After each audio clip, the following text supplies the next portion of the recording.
Hey everybody, just going to take a quick break from the show to get you styled up with Stitch Fix. Shopping's hard. It's hard. With Stitch Fix, you get a stylist, though, who understands your style, your size, your budget, and they do all the shopping for you. Wow. This is excellent. Shopping, I'm telling you, shopping and figure out your style, it's overwhelming. Let somebody help you when it comes to getting dressed. We don't know what we're doing, so we let Stitch Fix help us out. A Stitch Fix stylist there. They know what works on us. We get the prices that make us look really good, and it feels good. You get some confidence boost walking around knowing that you're looking decent here. Oh, yeah. Yeah, we just give the stylist our sizes, style, budget preferences. We order boxes when we want, how we want, no subscription or any of that required. And they send called Just For Me pieces as well. Like, maybe you'd like this, and it's awesome. Outfit recommendations, styling tips. You keep what you love, you send back the rest. It's super easy.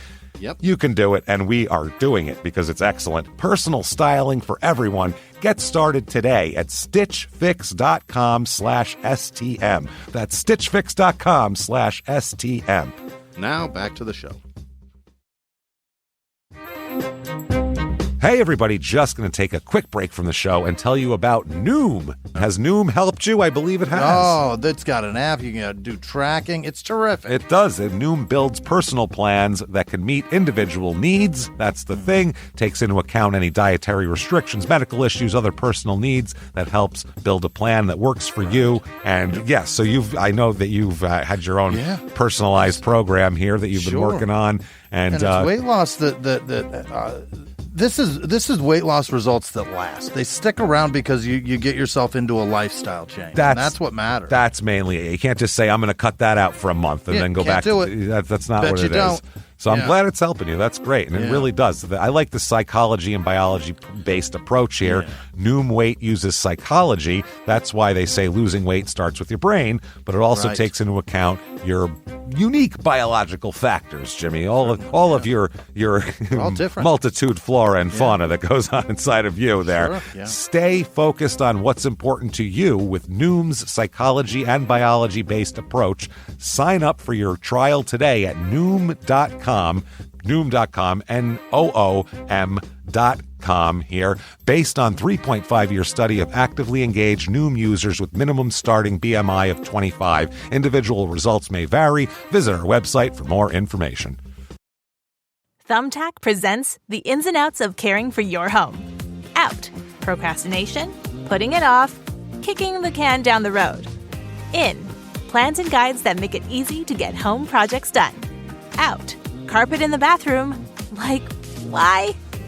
In, knowing what to do, when to do it, and who to hire. Start caring for your home with confidence. Download Thumbtack today. This week in Florence, Arizona, people become suspicious when a man starts asking around town if anyone could use some extra bones for their dogs, but they never expected a story like this to be the answer. Welcome to Small Town Murder.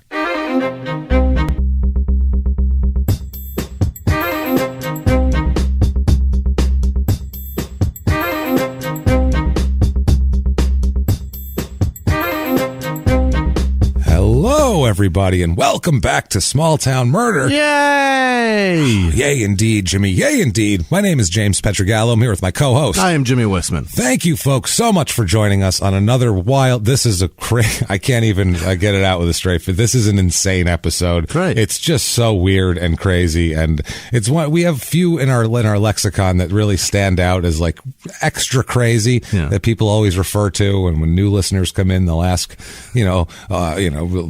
established listeners, which episode should I start with? And they're like, this one, and this one.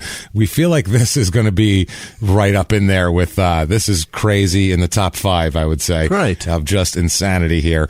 Wild stuff. But before we get to that, would like to thank everybody for the reviews this week. If you haven't done it yet, please do that. Apple Podcast, the purple icon, give us 5 stars and say whatever you want there. Also Stitcher, do it on there too. It helps a lot. I don't know why, but it does. It's a thing. Helps on the business business end. Head over to shutupandgivememurder.com for all of your merchandise needs, everything you want from Small Town Murder and from Crime and Sports. Listen to Crime and Sports if you have not yet. Trust me. Check out this week's episode on Vinnie Jones. Not a lot of sports involved. The guy's been in like 90 movies. It's awesome. He's been in Snatch and X-Men and all this stuff, and also played soccer. You'll recognize him. Also got arrested a bunch, so it's hilarious. And you can start right there and work your way back. Check all that out. Also, get your tickets to live shows. We had more than a blast in Indianapolis. Wow, man. And Louisville. Great crowds. Thank you so much. We're 4 for 4 so far on the shows. You guys have sold them all out, and awesome. We can't thank you enough for that. We're very excited. Our next shows, March 13th and 14th, are in San Francisco. Yes. It's a Friday night and a Saturday night, 10 o'clock shows. Really awesome at Cobb's. Come see us there. Those are close to getting sold out, too, so you better get on those quickly. Then we're in Detroit, and we're in Cincinnati. There's some shows here that are very close. Also, too, people in Northern California, Sacramento is sold out, and San Fran's getting close to sold out. There's also a San Jose show, so hit that up as well. And that Improv is beautiful. It's a nice one there. Also, Brooklyn's getting close to sold out. Seattle's right there. Second Portland show, there's like 20 tickets left for that. Austin, Oklahoma City, Atlanta, and DC in the summer and fall there. Those are even close. So get those tickets right now. And also, we can announce the city at least for our live show. We have one more here that we're going to announce. We have a Small Town Murder and a Crime and Sports on the same night. We're going to get tickets to both. It's going to be crazy stuff. It's going to be in Phoenix. So we don't have to go very far. So that's nice for us. But people have asked. We can't say the date yet, I don't think. The date or the place?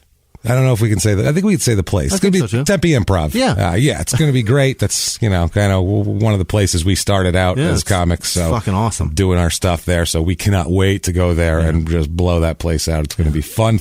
So get your shit and come there and meet us. A lot of fun stuff. We cannot wait. Also, you can, if you want to be a huge hero of ours, of course, you can be one of our producers who we're going to gush about as always at the end of the show. You can be one of those people easily by going to patreon.com/crime and sports, or head over to PayPal and use our email address, crimeandsports@gmail.com, and make a donation. And we are so appreciative for that. Quickly, we have to do the disclaimer. It's a comedy show. It is. Everybody, it's a comedy show. We're going to make jokes. All the facts are real. Nothing's made up or anything like that to make jokes out of.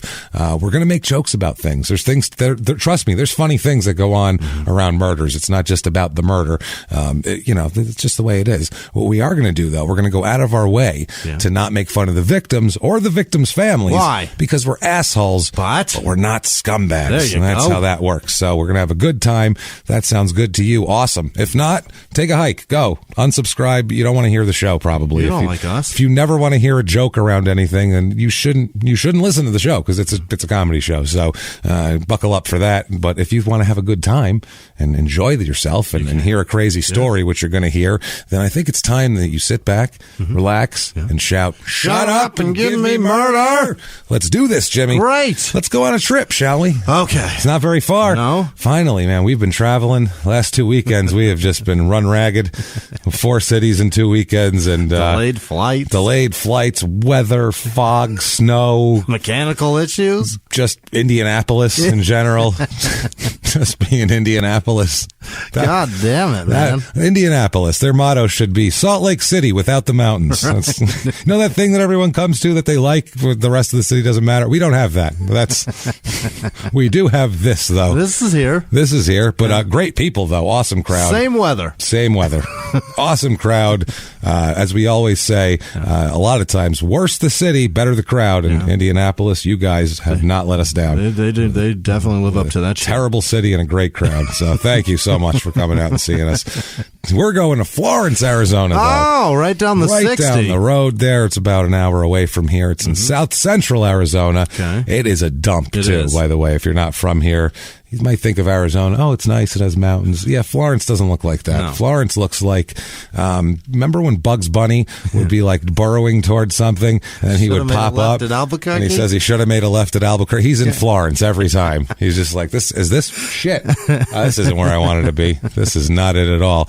That's it right here, Florence. So it's about an hour to Phoenix, if you want to just go north to somewhere much, much better. And Phoenix sucks, so it's to say that, it's something. Or you can go an hour and 420 to Tucson, which is still better than Florence, and Tucson is awful. So not too bad here. Or you can go 4 hours and 10 minutes over to Lake Havasu City. Yeah. It's our last Arizona episode, way over on the western side of the state there, which was in May of 2019. Wow. It doesn't seem that long ago, but it was. It was a while ago here. It's down in Pinal County. It is. You might recognize if you watch Live PD. That's the one they're always at in Arizona there, where it looks like shit, where you're like, man, that looks terrible. Yeah, that's Pinal County. That's where this is. It's not great stuff. Yeah. They have the sheriff with the big cowboy hat who's like personally at making traffic stops. Right. You're like, where are we? And then also blackmailing his immigrant boyfriend. Yeah.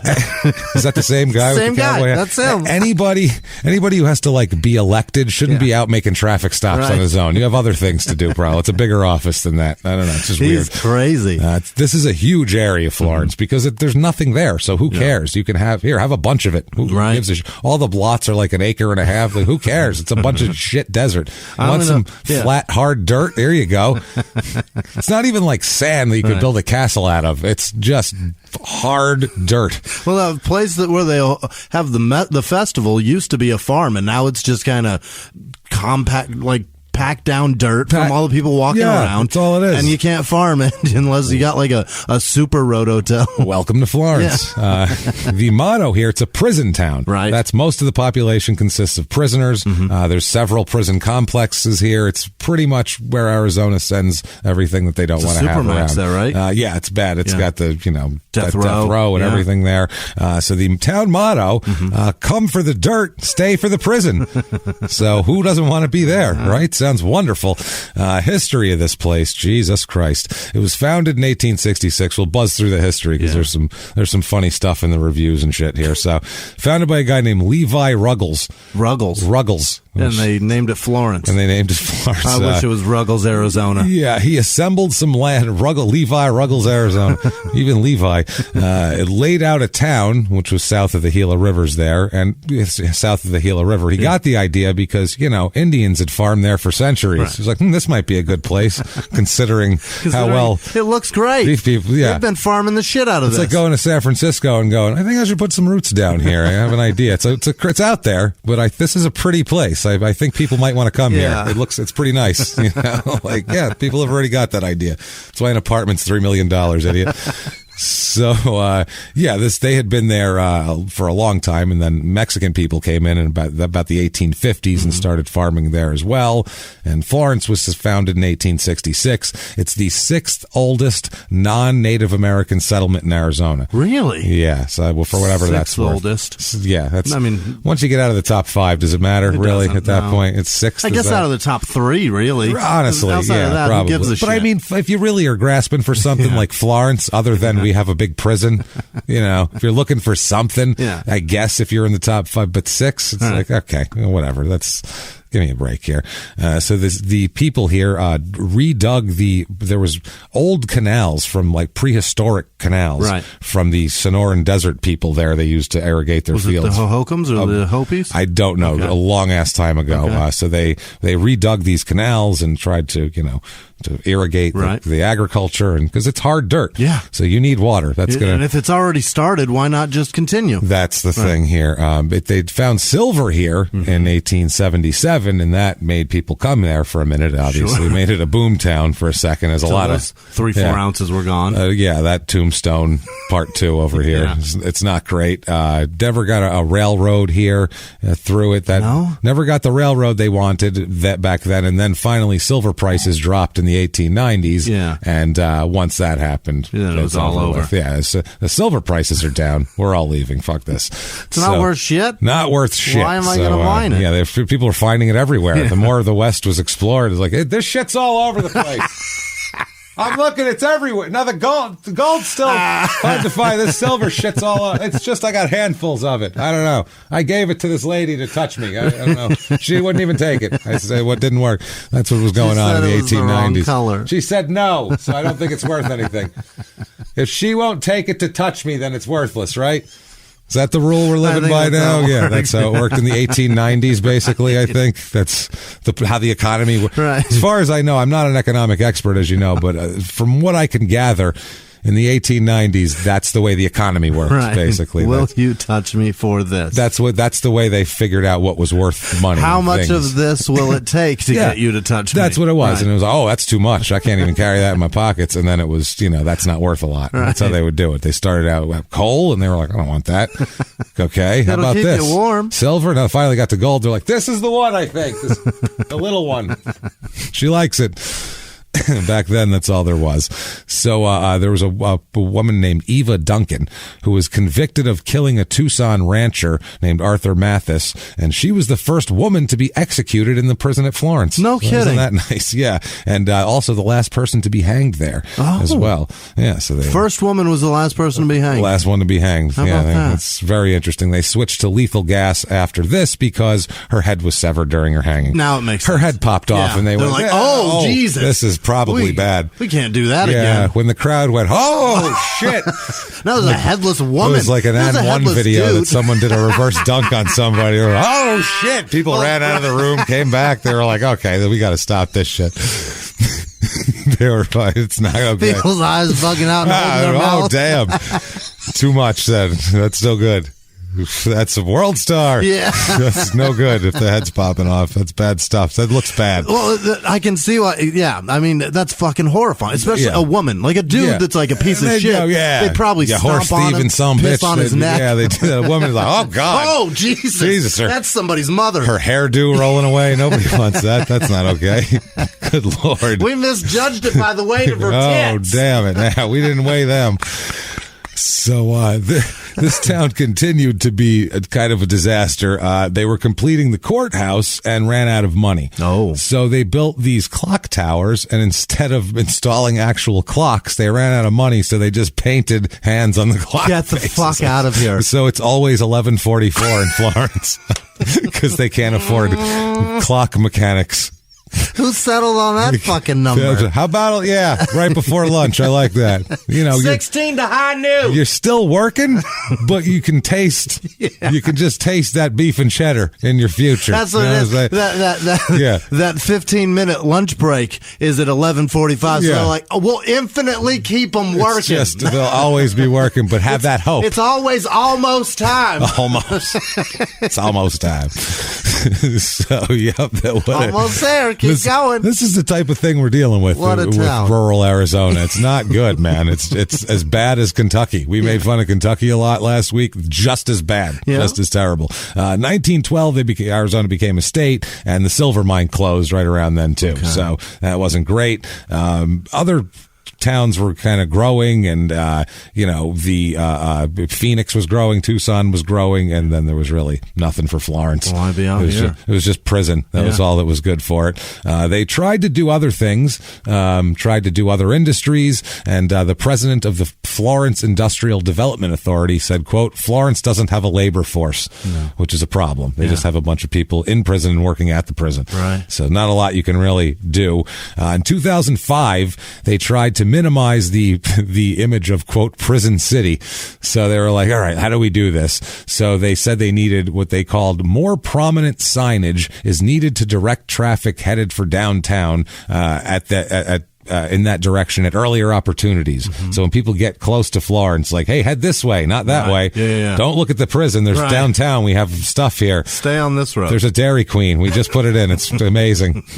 You're gonna no, it doesn't have burgers. It's not that one. It's not that one. It's just ice cream, but it's good. It's hot here, so don't worry about it. They have 9 different facilities there, prison facilities in Florence. There are 9? From juvenile to death row. Everything. Wow. You could literally, in Arizona, be locked up as a child and kind of spend your whole life there in and out and end up on death row and be killed there in Florence. Yeah. What the shit? It's pretty shitty. I had no idea. Yeah, it's neither did I. They kind of just ignore that. So they're trying to get you to go downtown, Jimmy. That's the problem. My Christ, I thought it was just the Supermax was there. Yeah, so did I. I didn't have any goddamn idea there, but it's huge. Men officially in Florence outnumber women 5-1. Obviously.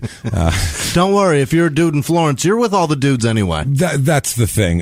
They had, of their population, less than half was actual residents and not prisoners. Less than half. But the towns are allowed to claim the population. Really? That's why towns have prisons. Mm-hmm. Otherwise, nobody would let you build a town. But if you can claim the prison population, then you get money for that based on your population. Wild. And it's a prison population. I think I just learned that. Yeah, I know I just learned that. There's a lot of reasons that states have to, and not to mention there's for-profit prisons in Florence too. Yeah. So there's a lot of reasons that people have money-wise to keep people in prison. So that's a thing, definitely. So I have reviews of this place that obviously are wonderful here. Yeah. Here's a review. This is wonderful. Quote, I live in Desert Gardens RV Resort. Oh. Right away. Right away, I live in an RV resort, so we have an issue immediately, and want to let you know that while the town of Florence is mostly vacant, it could become a very nice historical town. If all the vacant buildings would be filled with businesses, we could have, capital letters, could have, a nice-looking town that all capitals could attract more tourists and people to live in our town. The prisons that are located here do not matter one iota to me. Well, they do to other people. That's why they don't move there. Right. That's what it is. So that's it's a town. There's no business there. With mostly prisoners? Yeah, that's okay. I'm all right there. But currently, our town looks like a ghost town. Then all capital letters, we need a strong supermarket. I guess they don't have they got a weak one? A weak supermarket. It's the name of this episode is going to be Super Weak Supermarket in Florence, Arizona. They also quote a couple of big name stores, a movie theater. The closest one is 40 minutes away. Jesus Christ. Physicians, all specialists are an hour plus away. Retiring here is very difficult, which is why we must keep our status as snowbirds. Otherwise, we'd move here full time. We don't see that in our lifetime because this town is too dead. Yeah. There's other places in Arizona, that are way better than that. There is. I mean, and that's saying something. Go to Flagstaff, son. And then somebody else, yes, that's fine. Well, it's cold up there. You don't want to retire up there. Someone else here summed it up very succinctly rather than all that. They just said, quote, and that, by the way, was a 1-star review. Yeah. Here's another 1-star, very short. Quote, we have nothing around us, have to drive everywhere. Okay. Basically what that guy was saying, but less wordy. Right. So there you go. Cut the fat out of it. Cut the fat out of it. He's like, you know what? Here, if we take I can punch that review up. First of all, tops and bottoms gone, and then let's see what we got in the middle. This is the nut of it here. I can do it in 13 words. Let's do it. Boom, done. 1, 2, 3, 4, 5. 6. I could do it in 9. I got it. Oh wait, 1 star, 11. Of course. Sorry. So the population here has grown steadily, but then it exploded after 1990. Which anyone that lived in Arizona knows. In 1990, it's like people discovered that it was a state, and the population shot up. Yeah. Phoenix went from the metropolitan area, went from like 1 million people in 1990 to like 5 million by 2000. It's obscene. So here, the population currently 26,066 people. It is up 247% since 1990. Wow. 247%. So that tells you something. Yeah. And that's, by the way, that's prisoners. That's of course. People. Yeah. Let's put more people in jail. There's a lot of that shit. So, male population, 76%, which is a little high. All the kid demographics are like half. Everybody is 25 to 34. That's the thing, because those are people who work and go to prison. Yep. So there you go. Men who are 25 to 34. Married population's like a third. So it's usually half. Here it's a third. Single with no children, 7.8%. So even that's low, even though there's mostly single people. They have children. They all have children now, which is interesting. Race of this town, 47.7% white, 6% black, which is high for an Arizona town. It is. I would say 0.4% Asian. Okay. A lot of Asians in prison or working in a prison apparently, just based on the statistic. 3.6% Native American, which is higher than the average, but it's Arizona, so that's normal. And 40.5% Hispanic. How about that? So, very Hispanic. Religion here, 25% of the people are religious, which is like half the norm. It's just some Baptists, 12% Catholic, because Catholics are the Baptists of the Southwest. Of the desert Southwest. It's 40% Mexican. You're going to get a lot of Catholics here. 0% 0.0% Jewish. Like, I don't think so. Yeah. There's the Jewish people don't. There's not a huge thing in Jewish families. I grew up in New York around a lot of Jewish families. There's not a big push to. I want you to work in the prison system. Right. It's not a huge push from the family there. It's just, unless I want you to own a few prisons. That would maybe, or something. I don't know. Is that an Andrew Jackson? It might be. I think you were. Ladies and gentlemen, I think you went Andrew Jackson on there. He was trying to. Yeah, he was trying to compliment, but in a way that was. They're not going to work wasn't in great. The prison. Yeah, you were like, a black guy can just dunk. I was like, that's basically what you said. Like, yeah, maybe it's true, and maybe it's this and that, but probably just didn't sound right. So let's. A black guy that's probably 6'4" could probably dunk. We'll put that in your pocket. And anybody with a bunch of money can probably pretty much own a that's prison. The thing. Doesn't necessarily have to be a Jewish guy. No, probably not. As a matter of fact. So yeah, I would say we'll put that one in our pocket. Last election, people who are allowed to vote, because a lot of these people are felons. 37% Democrat, 56% Republican, 7% Independent here. Unemployment rates here is actually pretty high. 5.9%. I don't think the prison population counts in that. No. I wouldn't. They're all unemployed. Yeah. Technically. They're employed in the prison, I guess. Depends on how much money they're making that you consider employed. They're not making minimum wage. They're not gainfully employed. They're not making anything. Median household income here, the national average is about $57,500. Here it is $47,000. Yeah. So it's about $10,000 low. Way less people make over $100,000 here. People make what you make working in a prison. Okay. It's a lot of like 30 to 60 grand. They probably have good health coverage and shit like that. And then if there's retirees, that's a fixed income usually. And there's generally not many that are making over $100,000 that are retired. Yeah, no, totally. The jobs here, it's a lot of prison, like public administration, which is what prison, I guess, is considered. It's usually about 4% in a place. Here, it's 26%. Okay. So that's what it is. Yeah. Cost of living, 100 being regular, average, par. Here, it is about 96.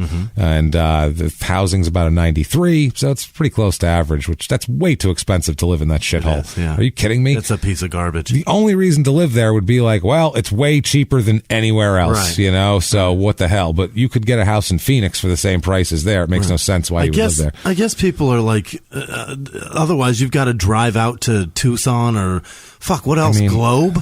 Where else would you live? It's Tucson, Phoenix, anywhere but Florence. If East Mesa and Apache Junction, you're better off living in Florence. Gold Canyon? I don't know. There's some areas out there that... Florence, though? Ugh. No.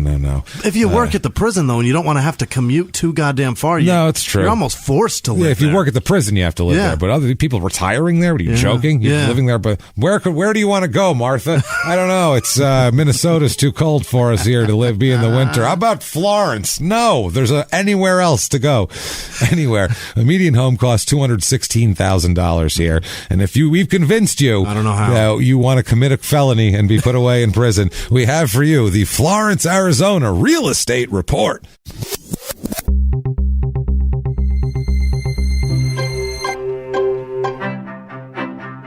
Your average 2-bedroom rental here goes for about $1,020 a month, which again, too high for here. I found a 4-bedroom, 2-bath, 1,528 square foot house. That's pretty plain, nothing fancy about it. Nothing, kitchen's pretty plain, all that kind of shit. But it works. Was it $169,990? That seems a lot. You get here. That's what I mean. It's just not.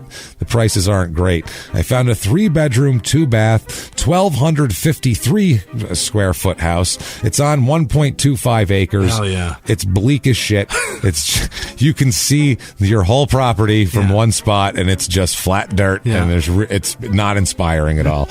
So can people move around in this? Because it's just, I feel too open. It's super weird. $202,000. And then I found a 4-bedroom, 2-bath. Maybe you're the warden of the prison. 2,872 square foot. Wow. Stretched out a little. Pretty much the nicest house in town. 1.25 acres of dirt. $415,000. Holy shit. To live in Florence. Oh my God. So enjoy that, everybody. No, thank you.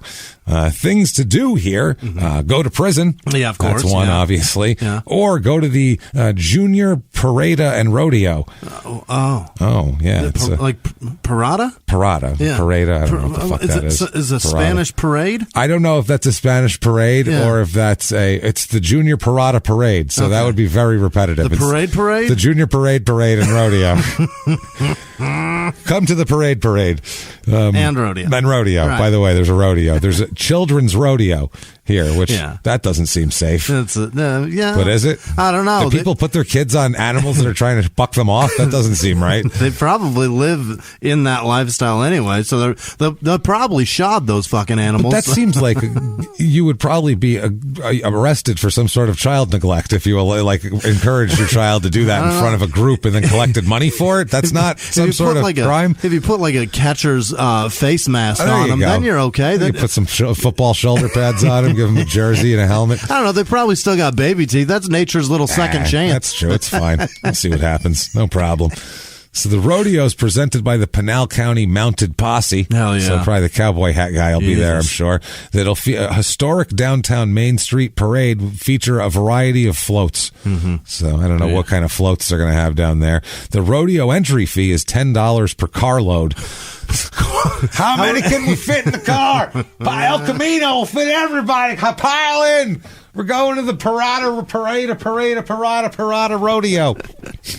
That carload. By the carload. As many as you can get in that goddamn car. Or $5 with a non-perishable food item. So you could legitimately pack everybody you know into a pickup truck with a can of green beans. And bring a can of beans. $5. $5 will get 14 people in. That's awesome. And so what do you want to bet? There's somebody that brings an RV every year. I'm sure. Thanks, everybody. It's a carload. Just big smile. Then the Mounted Posse is going to host a steak fry. Oh, gross. That sounds like a terrible way to make a steak. Why would you not? Well, no, you can sear it on a pan. It's very good if you know what you're doing, but I don't want a bunch of fucking mounted police frying my steak up. I feel like there's grills everywhere. It's Arizona. Have an outdoor grill thing. What are you doing? Make it a cowboy horseshit. I think it's time to delete the word posse from I don't want any posse. From the it's just silly now. English language. It's kind of silly. It just sounds dumb. It sounds kind of like they're pretending. Cowboys. Well, it makes it sound like they're 12-year-olds pretending, and I get that they're doing a job and all that, but it sounds like you'd be like, we're forming a posse. Okay, I'll be this one, I'll be that one. Yay. It either sounds like you've got a cap gun on your hip, or you're going to just get minorities. Either way, we want a more respectful title for them rather than posse, because that just sounds silly. We don't feel like that's good. What's the matter? You uncomfortable with militia? Because that's what it feels like. It feels like sworn-in militia. Well, it's like pretend militia almost. So they have a music festival also, the Florence Music Festival here. People in this, you can get a gate pass or a dry camping pass, which makes me think immediately of dry humping. Did you not think dry humping pass? No. You absolutely did. I think dry camping sounds just dusty camping. It's $60 to dry hump. So dry camping is $60 here. They're going to have classic rock one night with Kurt and Rod, the RJ band. Hold on. Just who knows that pun of curtain rod. Kurt it's and Kurt Rod. And Rod, and it's Oh no, I fuck those two. Trying to glaze over it. The RJ Rimjob Band, Rockin' Blue Geckos, which that sounds like old men.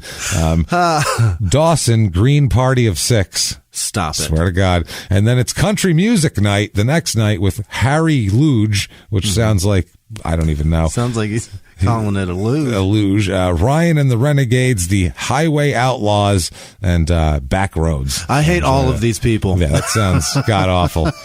Sounds awful, but it's $60 to dry hump there, so enjoy that.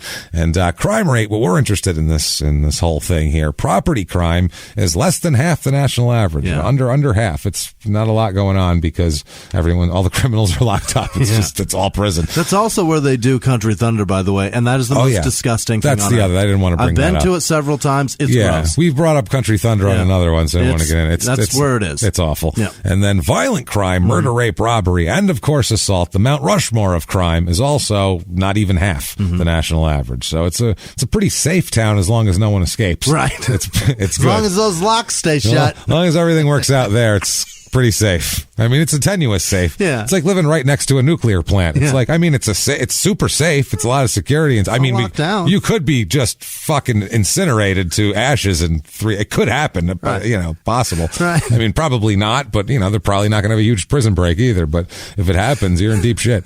I think I'd rather be by a nuclear plant. Yeah. I'm pretty sure. I figure an hour, it's like 65 miles. People will just die before they get to Phoenix, before they get. I live in North Phoenix. It's going to be a while before they get here. Yeah, they'll be very few. You'll be able to see them. They'll be straggling. They'll be straggling. It's going to be a rough time getting up here. But if you live right in Florence, you're done. So let's talk about a murder. What do you say?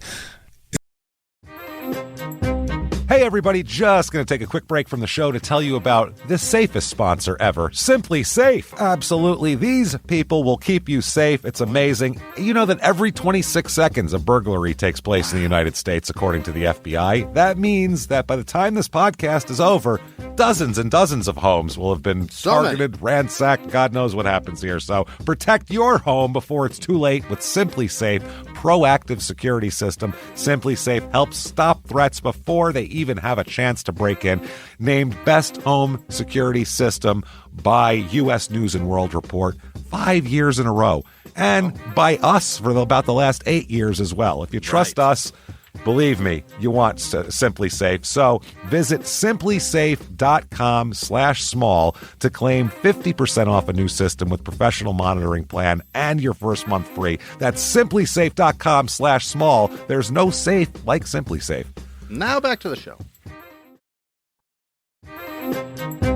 This show, Small Town Murder, is brought to you by BetterHelp. Get yourself some therapy, everybody. Honestly, here. We often hear about, red flags that you should avoid. Hey, that's a lot of a thing. It's become a real phrase now, real cliche. But why don't you focus also, you look at like green flags in friends and partners. Look for good things as well. Right. And maybe you're not sure what that looks like, though. Therapy can help you figure that out. What are positive things? What are the green flags? And then you can practice them in your relationship. It's absolutely a fact. And so, honestly, we absolutely are huge advocates for this. It really, really helps. BetterHelp is fully online, making therapy affordable. It's convenient. They serve over 5 million people worldwide. You can access a diverse network of more than 30,000 credentialed therapists, wide ranges of specialties there. Here's the coolest part. You're not getting along with your therapist, you're just not feeling it, you can switch at any time, no extra charge. Wow. The thing is, they want you to get help. That's it. And you can do it with BetterHelp. Discover your relationship green flags with BetterHelp. Visit BetterHelp.com/smalltownmurder today to get 10% off your first month. That's BetterHelp, HELP.com/smalltownmurder. Now back to the show. This is crazy. First of all, we just, I don't even know what to say. Let's dive right into it. Yeah. No need to preface this with anything other than buckle up, fuckers, because it's coming. It's coming. Here come the pain. Wow. Okay. Let's talk first about a guy. He's born Robert Conger. Yeah. Conger in Tucson, Arizona. Boy, oh boy. A boy born in Tucson. Yeah. June 4th, 1948. He's born, and 1948 in Tucson is, that's bleak. That ain't easy. Tucson sucks now. Yeah. And it's still like, you're like, where the fuck, what is happening here? I can't imagine what it was like in the 40s, because Phoenix was hardly anything up until the 70s and 80s. So 40s in Tucson is just bleak, man. 40s air conditioning, James. 40s not air conditioning. Right. 40s Airstream trailer.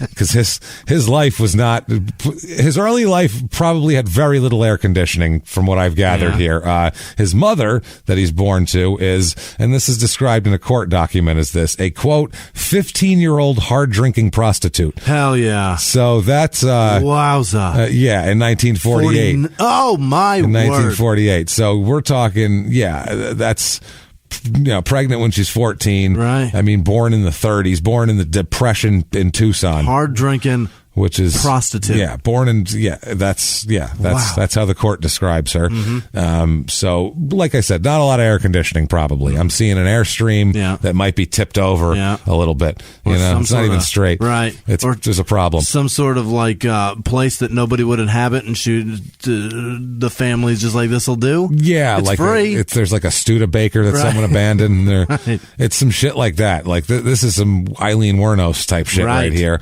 But we never actually get right away. The father takes off too, abandons the mother and everything. So apparently it was an actual boyfriend of hers, and he ran away. In the 40s, you could just run away from this, and that was there was no way to track him down. He ran away, and they were like, "Well, you shouldn't have got knocked up." And it was like, "Well, you want to be a nun? No, I guess. Well, fuck you then. Cheer up, bitch." That's what they tell him. I guess it would be that sort of thing. Just not let's help this girl. It was like, well, I guess you're a pariah now. Enjoy living on the edges of society. Get to work. Have a good one. Yeah.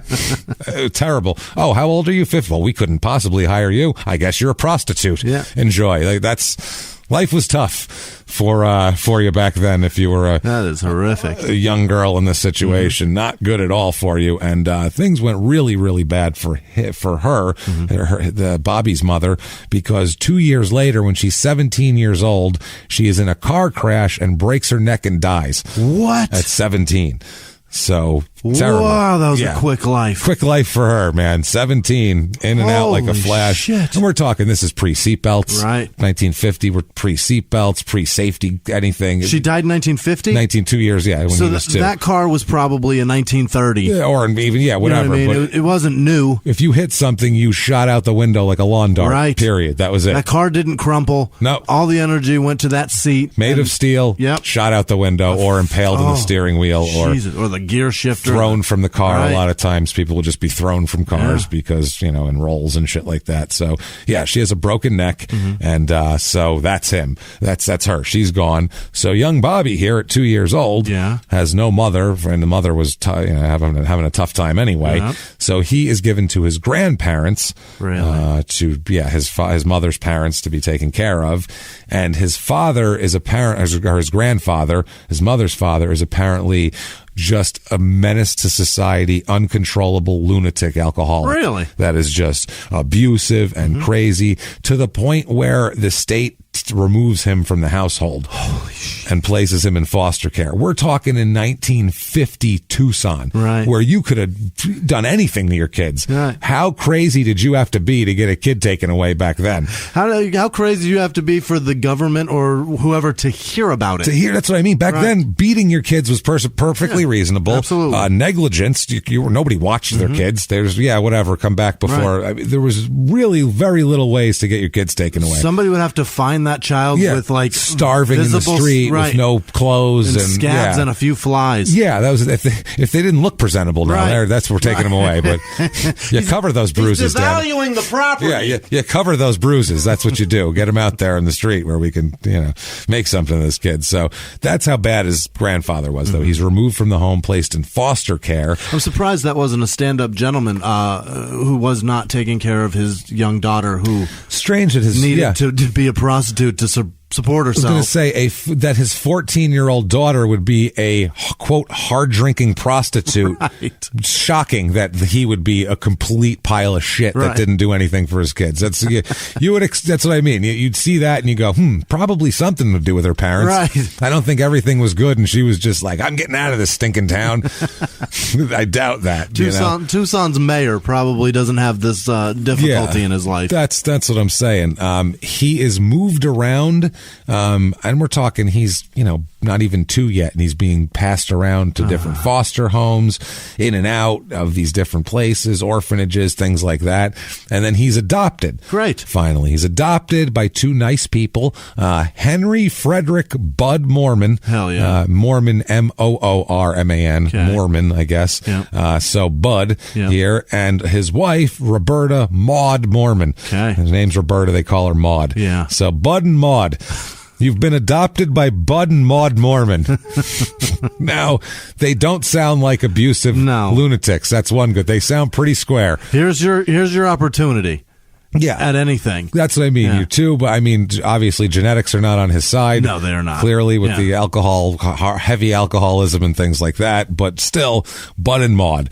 Now, they took him in, but Henry, or Bud here, Bud was, he was a little bit hesitant about the whole thing. He wasn't quite sure that we should adopt this kid who's had problems and things like that, but Maud wanted wanted to take care of this kid. Sure. And so Maud, and they took him in, and this was up in Flagstaff. Their Flagstaff residence. He had moved there. Bud had moved there when he was in 1913. Really? Up to Flagstaff. From where? Don't know where he's from, but he was moved there in 1913 and opened up a taxi service. Great. And it was the city's only taxi service up until the time he dies in 1967. Monopoly. So he had a monopoly of the taxi service up in Flagstaff. So they were an established family. They were comfortably, they weren't wealthy, but they were comfortable. They were doing fine. Yeah, upper blue class, upper blue collar. They can give to an underprivileged child. They could afford a baby. Right. Yeah, it was one of those things. So they did. He ran the taxi service, and she was she worked for the government in some different ways, like city governments and things like that. She's like a municipal worker here and there. But he ran that. They took him in. Problems with him right away. Really? Young Bobby had an issue right away, and he changes his name. They keep Robert as his name, but they call him Mormon after them. Obviously, he's Robert Henry Mormon now. They after the father too, the adopted father. So they're trying to make him part of the family, so he feels part of the family. And the mother's name is Roberta, so it almost looks like they named him after him. So it works out well. So young Bobby here has a lot of problems. He is classified as, and this is, again, this is a term that's used, and especially in school and especially then, so there's no way to say. What year was this? This is, the 50s. Yeah. He's classified as mentally retarded in school. Sure. That's what the school labels him. And back then, that's what they did. They might as well have stamped it on the kid's forehead. Red. You're done. Yeah, that's it. Boom. Have that. Right. Just so that the teacher knows. Yeah, here he is. Watch out for this one. Like, they were not caring and not, it was way different back then, just a different thing. They looked at kids like fruit, and it was like there was a bruised bushel and there was a like the crime and sports guy we had, there was a bad bin, and they'd put him, this one's in the bad bin, and they just it was not, a different kind of case. And the attention paid, I don't know, the length of time it took for them to diagnose somebody. They would misdiagnose people like crazy. It's probably fetal alcohol syndrome. There's fetal alcohol syndrome. Kids back then, how many autistic kids were labeled? There's probably some brain damage. Yeah, that's what I mean. Yeah, you never know. I mean, how many autistic kids had like some talent that was never tapped because they just didn't know that that kid could have been a mathematical genius or something, or he also might just be the child of a fucking child. Yeah, that's the other thing. Child of a child. We don't know. He might be a little behind, a little slow, but they label him as that, obviously. So he right away, and they put him in special education classes, which again back then were basically housing the kids. They weren't. No. It wasn't for they're gonna catch up eventually. No, they just gave him the fat crayons and told him to sit in the corner. Yes. When he's 13, it gets worse. Oh boy. For young Bobby here. He ends up being committed to a state mental hospital at 13. What? There's a reason. Apparently, he said he had a .22 caliber rifle. What? And he was hiding it in his bed with him, like under the covers. And he said his mother came into the room and sat on his bed, Maud. Yeah. And when she sat on the bed, he said he pulled the gun out to show it to her, to say, "Hey, look at my gun." No. And it discharged. She didn't die. He just shot her, but he did shoot her. Oh boy.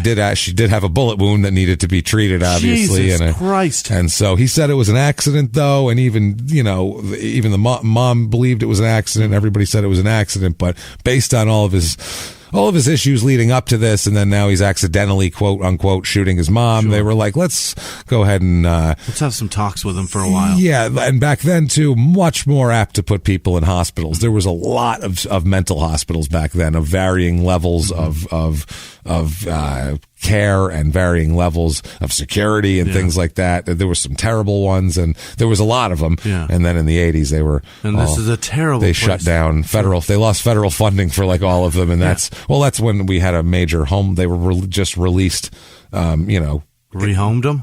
Rehomed them on the sidewalk is where they put them. Yeah. They were just like, well, closing the hospital down. Bye, Herb. Have a good one. Fucking kick some guy in a robe who's wandering around out on the street. Wearing one sock. That's what happened. Right. In the 80s, that's exactly what happened. So, but this is, He's 13. He's 13, man. Yeah, he's 13. This is 1961. Right. I mean, this is the fucking Beach Boys are out, and this guy's in a in a mental hospital. At 13, though, at too. 13. Forget Jesus. Think about when trauma. You're 13. Yeah, can you imagine? I mean, granted, he's traumatized from this. He's fucked up. He's ruined, and he's got zero head start. And matter of fact, he's just starting as really just such a handicap. Yeah. In terms of every advantage, it's all he's got to play catch up before he gets. He's in the hole. He's working with a debt. He's in the hole physically. He's in the hole.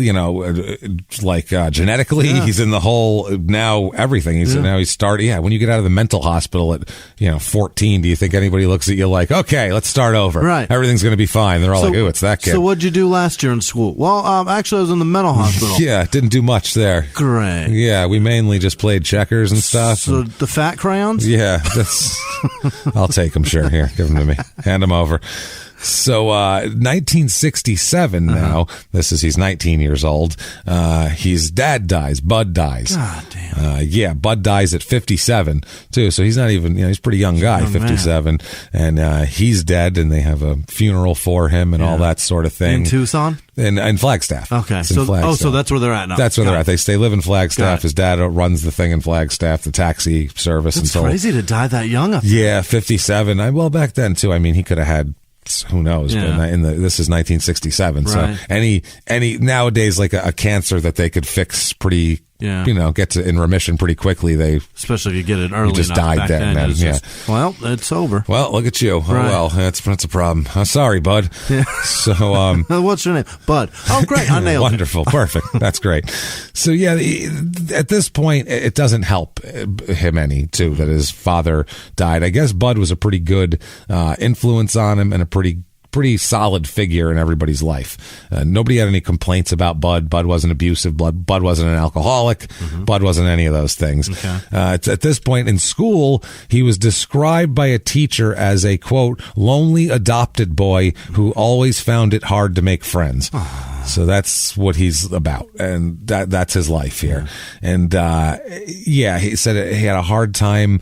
He would try to get along with the other kids. The teacher said, like, he would make attempts to befriend people, but he was always rejected by everybody as being slow. Sure, he's slow, and you were in the mental hospital, and you're crazy, and you're weird, and nobody likes you. Kids are vicious. Kids are vicious, and back then, nobody told kids not even. It wasn't even like, hey, don't pick on that. There wasn't any of that. No. It was pick on that kid. Right. I mean, if someone was weird, you should pick on him. Right. That's how they thought of it in the fucking 50s. It was like that. That's, I mean, you could say whatever you want, but that was the truth. If someone was different, they got messed with a lot back then.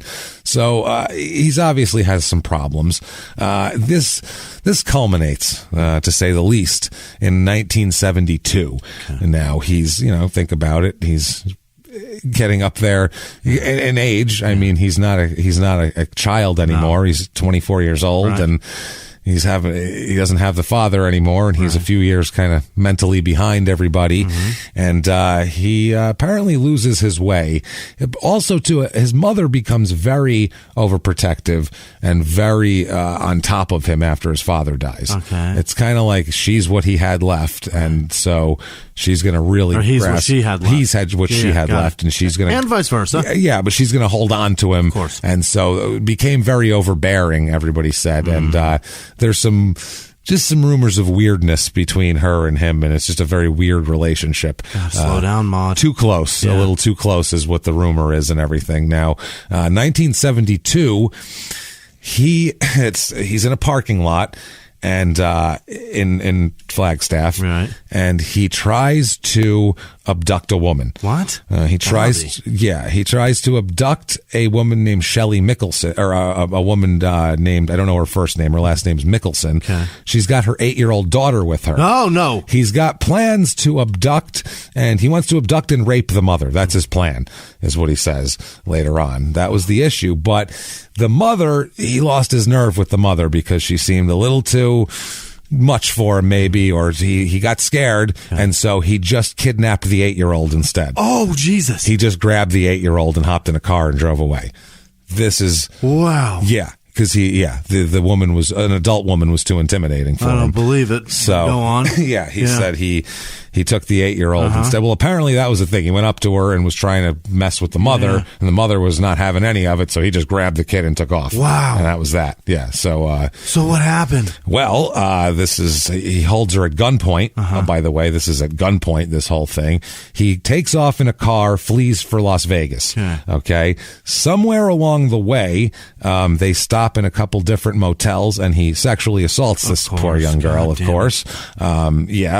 Which is obviously horrific. Yeah. And they keep driving toward Las Vegas. I don't know how many times he's stopping at hotels. It's like a 2-hour drive from up there to Vegas. Probably less than that. It might be 3 hours. You've got to go through Williams and all that shit. Yeah. Across the 40 and going there's east. Different highways back then, too. The highway system is not nearly as good back then, too. The roads suck and everything. So he ends up at one point pulling off the road to do something and getting the car stuck in some sand. Gets the car stuck in dirt in Nevada. Yeah. So it's stuck and so he has to hitchhike with his kidnapped captive. Oh my God. Yeah. So he is now hitchhiking and telling the girl he's going to shoot her if she says anything. So what they end up doing is a woman named Connie Jo Swanson, who's a Phoenix resident, her and her husband were driving their RV and they saw a man and a little girl shivering on the side of the road, and it's morning. So even in the desert, it's cold in the morning, and it's in January. Right. So it's cold as fuck. It's cold as shit. So these two are freezing out there. So it's 2 hours south of Las Vegas. They found him, and the Swansons. So the couple picked them up and gave them food and stuff, and put the girl to bed in the back of the motorhome and everything like that. Tried to take care of them, and said they would drive them to Vegas because that's where they were going as well. This woman says, quote, "The girl never said a word." Apparently, not a word. Kid doesn't say anything, which is super strange. Yeah, it's creepy. There's something wrong there. Yeah, little girls talk, little kids talk. Oh my God, my daughter's 9. She won't shut the fuck up. Yeah, she'd be telling everyone, "We went in the thing, and the dirt happened. We got stuck, and then he did that, and it's cold outside, and I'm hungry. Do you have any, goldfish?" There'd be a lot of questions. I like milk chocolate or chocolate milk. Yeah, there'd be a lot of questions. I like hot chocolate. Something like that. So she thought it was very strange, and then she saw at one point, she's sitting out, the little girl's laying down, and the Swansons are sitting with Bobby out in the RV area, in the living room of the RV or whatever, the main area, and he takes out his pistol out of his waist and removes the bullets and puts them on the table on the home there. He does that. So the woman here, Connie Jo, said, "Excuse me, could we put the gun in a drawer? It just makes me more comfortable if we just don't have it sitting on the table. We're just put it in a drawer, and it's much better." So he said, "Sure, throw it in the drawer." And he tells them, they said, "So is that your daughter, or what's the deal with the kid?" And she said, No. It's a friend of mine's kid, and I was taking her. I was going to Vegas, and the kid is going to her uncle in Vegas, and I'm supposed to drive her up there, and we went off the road, and you can just drop us off, quote, anywhere in Vegas. It's fine. And we'll find our way. Which is not specific. No. Yeah, if you're how about the uncle's house? Right. That's a good spot. Or how about, a main, take us to the whatever the hell, just anywhere. Any first street corner we find, you drop us off. We're going to be golden. So they said, sure, anywhere will do. Okay, good. How about the police station? Right. That's right where they took them. Really? Yeah, they drove right to the police. Smart. They drove right to Vegas and said, "No, we'll drop you off here. How about here?" And pulled up in front of the police station. This a good place to drop you? Because something's fucking up here. Right. These people are awesome. This is great. Good job.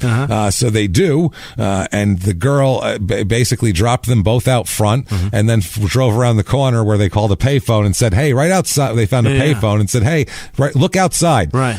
Those people, that little girl, and explain the whole situation. Ask questions of them. Yeah, go out there, grab them up quick. Yeah. So they did. The police walked outside and grabbed them and took them inside and had some questions, obviously. And Bobby told them that he intended to leave the girl to die in the stuck car. That was his original plan. He told the Las Vegas police? Yeah, he tells them that, which is worse than what they thought. So my God. He goes, "I was gonna fucking just leave her to die, but she kept crying. So I said, fine, come with me." Wow. Literally I mean, she just didn't want to just sit there and freeze to death. So he told them everything that he did? He just said so. She kept crying, so I said, all right, fine, come with me then. And that's when they were hitchhiking. And he said, basically, if we weren't picked up soon, I was just going to kill her because I couldn't stand it anymore. She's complaining and it's cold and blah, blah, blah. So I was going to kill her, but then they pulled up and I said, all right, whatever. We'll go with them. And then, it's a lucky day, kid. Yeah, that's the thing. And then he said, then they picked us up in the motorhome, and I went, oh, cool. What I was going to do then, I figured I'd kill the family and just take the motorhome. That was my next plan. This is all stuff that he should probably keep to himself because it's not stuff he's in there for, but he's telling them, hey, it was supposed to be worse. I'm so creeped out by this guy. Oh, yeah. He's like, I was going to kill the kid, but, too lazy. Just didn't happen. And then the people, he was like, I was going to kill them. And they said, why didn't you kill them? And he said, quote, because they were too nice to me. Oh, boy. So that was it. All you got to do is be nice to people now? That's it. Well, this guy, I feel like not a lot of people have been nice to him. And he said, they were real nice to me, and I couldn't do it. Wow. Because I didn't want to do it because they were too nice. So this is... Apparently, that's the key to this guy not killing you, is you need to be friendly. I'm not sure. But obviously, this is a fucking problem. The girl is returned to her mother. She's okay. She goes on to lead a fine life and everything like that. Good. But Jesus Christ. And they held him forever? This is harrowing. $100,000 bond he's held on. And, for kidnapping and sexual assault, or do they even know that? For kidnapping, yeah. They know everything that happened. Oh, he admits everything that happened. He's not a guy that is going to deny what he does here. He's not a guy that's going to deny. But the little girl's fine. She lives a fine life. Everything's good there. She's not necessarily fine, but she's not fine. Alive. But she's alive is what I mean. He didn't kill her. That's not the small town murder. She's fucked up forever. She's there's no way that anybody's psyche can get past something like that. I mean, even at 8 years old, when you have that kind of traumatic shit happen to you, bad. When she turns 16 and can process, or even earlier than that, I don't know, when especially later, she can process how close she was that this guy is a terrible man, and he was going to kill her too. He was going to kill her. That's the other thing. And she just every day is going to have survivor's guilt and all kinds of other shit. And everything else too, because she's assaulted in every way. Yeah, terrible stuff here. God, Jesus. The prosecutor pushed for the quote highest bond possible, and they apparently ended up settling. The judge settles on $100,000, which is, I mean, it's one of the biggest ones they've had. It's 1972. It's a shitload of money. It's a lot of money. It's still far too affordable. Yeah, well, not for him. Right. He's like a kind of a semi-homeless guy who's that's like $800,000 now. It's may as well be 8 lifetimes. Yeah, it doesn't matter to him. Too much. Right. All the dirt in the desert. You might as well have said to him, "Okay, I don't know how to gather that. How much silver you got? Shit. Yeah, how much? It's going to be way more than you can afford because you can't even get someone to touch you for that." So there was a hearing and all this sort of thing, and I guess the bond hearing was, they had a bit of a fight about it, and the judge was just like, doesn't matter. He can't afford $100,000. It's the difference. So May 31st, 72, he pleads guilty to kidnapping of this poor 8-year-old girl, Shelley, and he is sentenced here. He pled guilty, and I guess we can definitely give him a "you sir may fuck off" for this. So, "You sir may fuck off." Wait, no, let's let him ask for shit first. Hold on. He's got to plead for his life here. Oh boy. The county attorney is asking for a life term for this. They want life to quote that it quote might bring havoc into the lives of young girls to let him out ever again. Ever. Fair. Yeah. Very fair. He brings in people on his side, like to present mitigating evidence, and 2 different teachers of his described his problems as a child and that everybody rejected him and all that sort of thing. He tells the court and the judge that he's sorry for committing the crime, and he asks for another opportunity to straighten out his life. Oh boy. That's what he asked for. But he makes a statement. Yeah. He does it, and the judge says, "Okay, you sir may fuck off 9 years to life." Which is short to long. That's a lot. 9 years or forever. Yeah, that's a lot based on how you're developing. But how are you going to tell if he's going to do that when he gets out? I mean, that gives you basically 9 years before you can be paroled, unless there's stipulations on No, he can be paroled before 9. Okay. Because the 9's the minimum. Right. So he can get out early. He can get out in 4 years or 4.5, serve half of it, or 60% or whatever. 70, or not even, because in January 1979, he's paroled. Oh, my word. You're paroling this monster in less than 7 years. A man said, I was going to kill them, but they were nice. And I thought about killing her several fucking times. I was 2 minutes away from killing the girl. If they didn't pull up and stop, I definitely was going to kill her because I was tired of hearing her. 7 years. 7 years. Oh, and he sexually assaulted a young girl also, which seems like 7 years isn't even enough for that. Right. And then it's the kidnapping and was going to kill, and there's a lot of stuff. And I would call the Swansons almost a kidnap too. He had a gun and he had bad plans. So I don't know. They were willingly kidnapped. Yeah, that's what I mean. They just didn't know they were in danger. Right. They just didn't know worse. that he was in control of that whole situation. Oh, yeah, they had no idea that he was planning this shit. So he's paroled in January 1979, but after 8 months, this idiot gets locked up again because he's a moron. He's going to get locked up here. He's a more man. He's a more man. He's locked up on a weapons violation. He definitely shouldn't have any weapons, and he is, and he's placed back in prison. Okay. So between 1980 and 1984, he's denied parole 8 times. Good Lord. He keeps coming up for parole. Every 6 months? I guess so, and they keep denying him in this whole thing. But he does end up with, in late 1983, he starts getting what they call compassion furloughs, a compassionate furlough. Is that? Which are like 72-hour furloughs where you can get be out for a little bit. Out for a little bit to spend time with your family or do something or whatever. I've heard of those. Yeah, his mother, Maud, is in her 70s now, and her health isn't great. So he goes to see her. But she comes down from Flagstaff takes the bus down from Flagstaff to spend 72-hour furloughs with him, apparently. So this is what he's doing. So they're letting this guy out. He's in Florence? He's in Florence. Yeah. He's a trustee and everything. Like, wow. It's crazy. Mark David Chapman gets those compassion furloughs where he gets to leave, and I think he has a wife and he's like made children with her and shit. He's like that guy's he's a crazy person. Yeah. He's not, to me, that's not a guy. That's a guy who, if you put him on medication or whatever I don't know what his psychological problems are, but whatever they are, if you can get them under control, he'll probably be fine. Yeah. What he did wasn't like something that was extravagant. It wasn't wild. Yeah, it's clearly a delusion that he was having of some kind, some weird shit that was going on. But this guy is just a garden variety scumbag that you wouldn't want walking around a fucking Walmart with children, or anything for that. Yeah, just a predator who scares the living shit out of me to have on the streets. It started with the abandonment by his mom and his dad, and then the abuse, and then he is a product of that societal behavior. He's a mold. He's like one of those Russian dolls. And it's just every layer is another fucking issue, another problem, and this problem is physical, and this problem comes from his family. There's no fixing this shit. Comes from abuse, and then oh boy, there's this layer, and hey, there's the feeling weird about being adopted layer, and here's the rejection in school layer, and you add all this up. The lack of a childhood and being able to actually just play and be carefree, and now that's what he assimilates. And we're not trying to say that.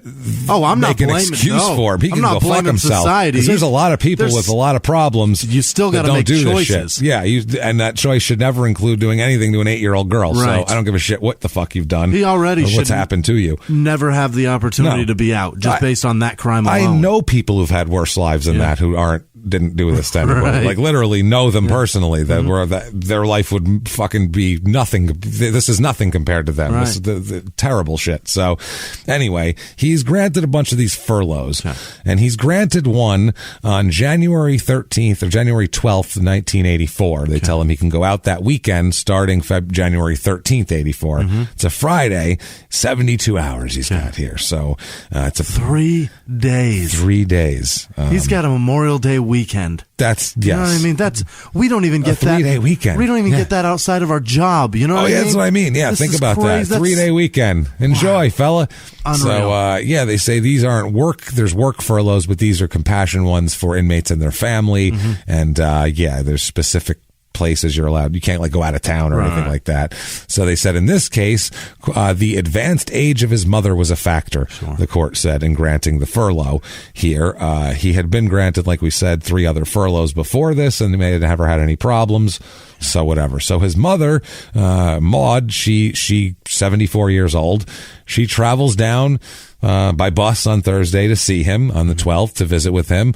They check into the Blue Mist Motel in Florence, Gross. which is right next to the prison. Yeah. And sounds disgusting. Yeah. Room 22. Oh, baby. Yeah. That's just that's what dreams are made of. Jesus. I bet the room service there is phenomenal. I'm just going to say that. The late night menu's spectacular. Everybody get the chocolate lava cake. You won't regret it. It's amazing. It's the Blue Mist Hotel. Incredible. Motel, Jimmy. Right. Yeah, what are we talking about? Come on. You think there's a hotel around the prison? It's hilarious because that implies that there's like sea spray, some waves somewhere. Blue mist. Right. You're in a sea of dirt is where you're, The mist will hurt your, ow, what is that? Why is it grainy? The mist is hurting my eyes because it's grainy and I can't see anything. It should be called either the brown cloud. The brown cloud. Or the tan fog. Right. Something like that. The beige fog. The chewy mist. Yeah. It could be a lot of things, but it's all just lighter mud. That's what that is. The opaque surroundings.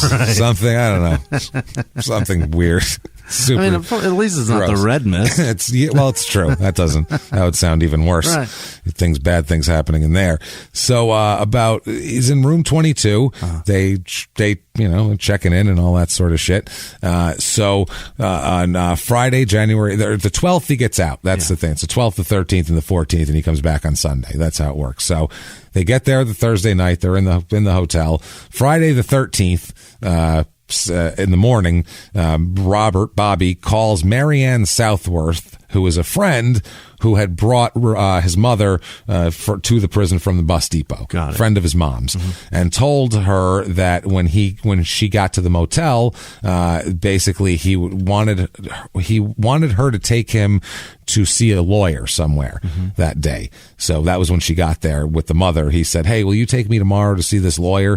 Whatever. So that's part of the deal. So between 6 and 7:30 a.m., that's what's supposed to happen. But between 6 and 7:30 a.m., Bobby walks into a store and he purchases a few things.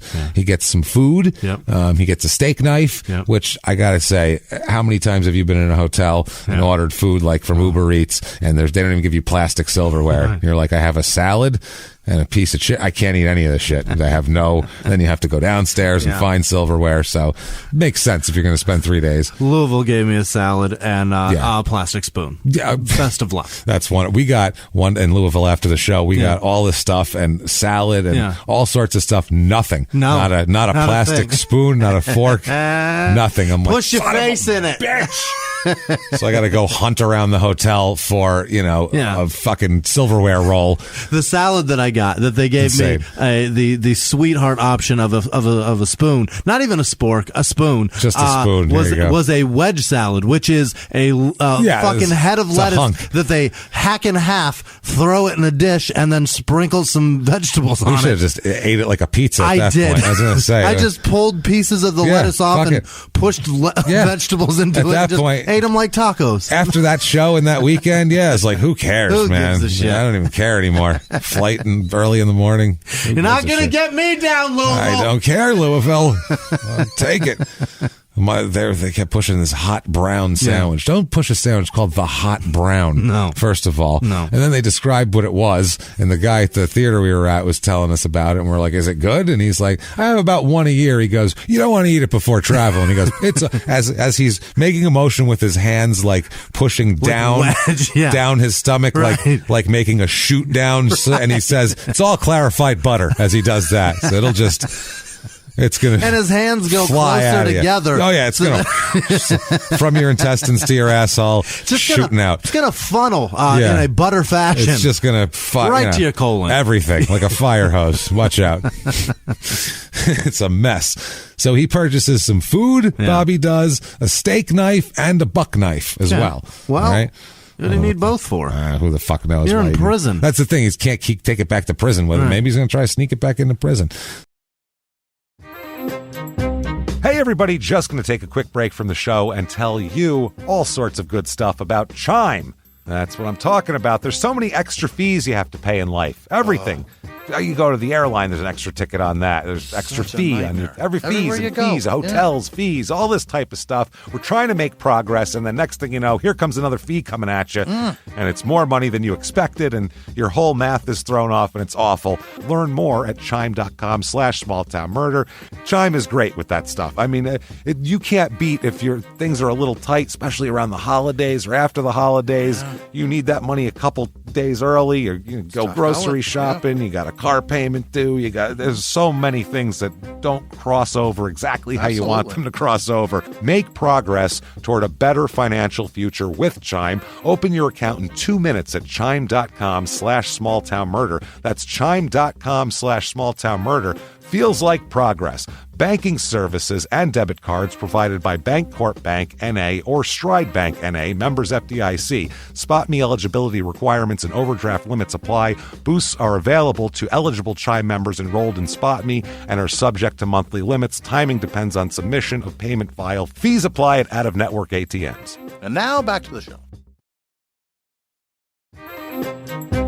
Hey everybody, just going to take a quick break from the show to tell you about a healthy, delicious item, Hero Bread. And we're both trying to get healthier this new year. Jimmy had a eye-opening doctor's appointment and things like that. So we're trying to get healthier, and I'm telling you right now, this Hero Bread is a good step in this direction. It's delicious, and it is really good for you, and it's really excellent. They have the sliced bread is good, the bagels, the tortillas. I know you've been they're terrific. Ranting about the tortillas. They're so good. With Hero Bread, you can focus on your health goals and still indulge in the soft, fluffy experience you love, but guilt-free. I really love the little Hawaiian rolls, too. Yeah. They're so good. They're so good. The Hawaiian rolls, they're legit. They're fluffy. Yeah. They're exactly how you want them to be. You'd never know it's low-carb and high-fiber bread from the texture. You get the soft, fluffy experience you know and love with your savory breakfast sandwich, late-night grilled cheese, Taco Tuesday. Do it. Yeah. No compromises, just flavor, ultra-low net carbs, 0 grams of sugar, high in fiber. It's fantastic. Hero Bread is offering 10% off your order. Go to hero.co and use the code SmallTownMurder at checkout. That's SmallTownMurder at HERO.co. And now back to the show. Hey everybody, just going to take a quick break from the show to tell you a little bit about Sono Bello. You know, the most known secret with celebrities and influencers and all these famous people is so many of them have had lipo. They've had lipo, whether it's a little touch-up here or a total makeover. Yeah. Nobody has a perfect body. That's the thing. No. They may look like it on TV, but there's things that help that. Absolutely.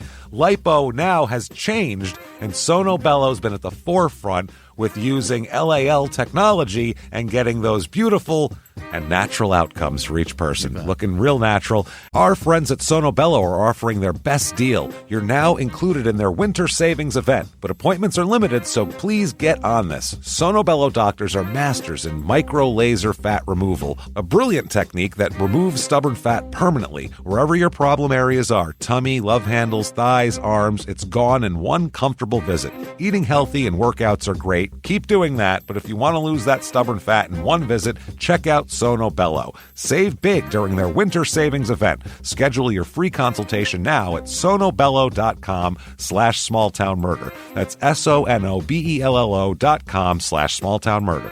Now back to the show. So he interacts with a bunch of people on Friday, and he says that he talks to people, or he's walking around doing shit, and he talked about business dealings and family things, none of which were true. Yeah. He was just like making up stories, walking around town, telling people shit. I would do it too. You just got to pretend to be something else. Otherwise, it's just going to get you down. But that's the thing. Maybe he's just trying to have some fun. He's having a good time. He tells the clerk who sold him the buck knife that it's a gift for his son. Right. He doesn't have a son. I like it. He said that he told several people that his father was also here visiting with him, which he's been dead for 20 years. 17 years of dead. He's there too, just telling people shit. Told the liquor store clerk that he's married and that his mother died of cancer. Okay, neither of which are true also.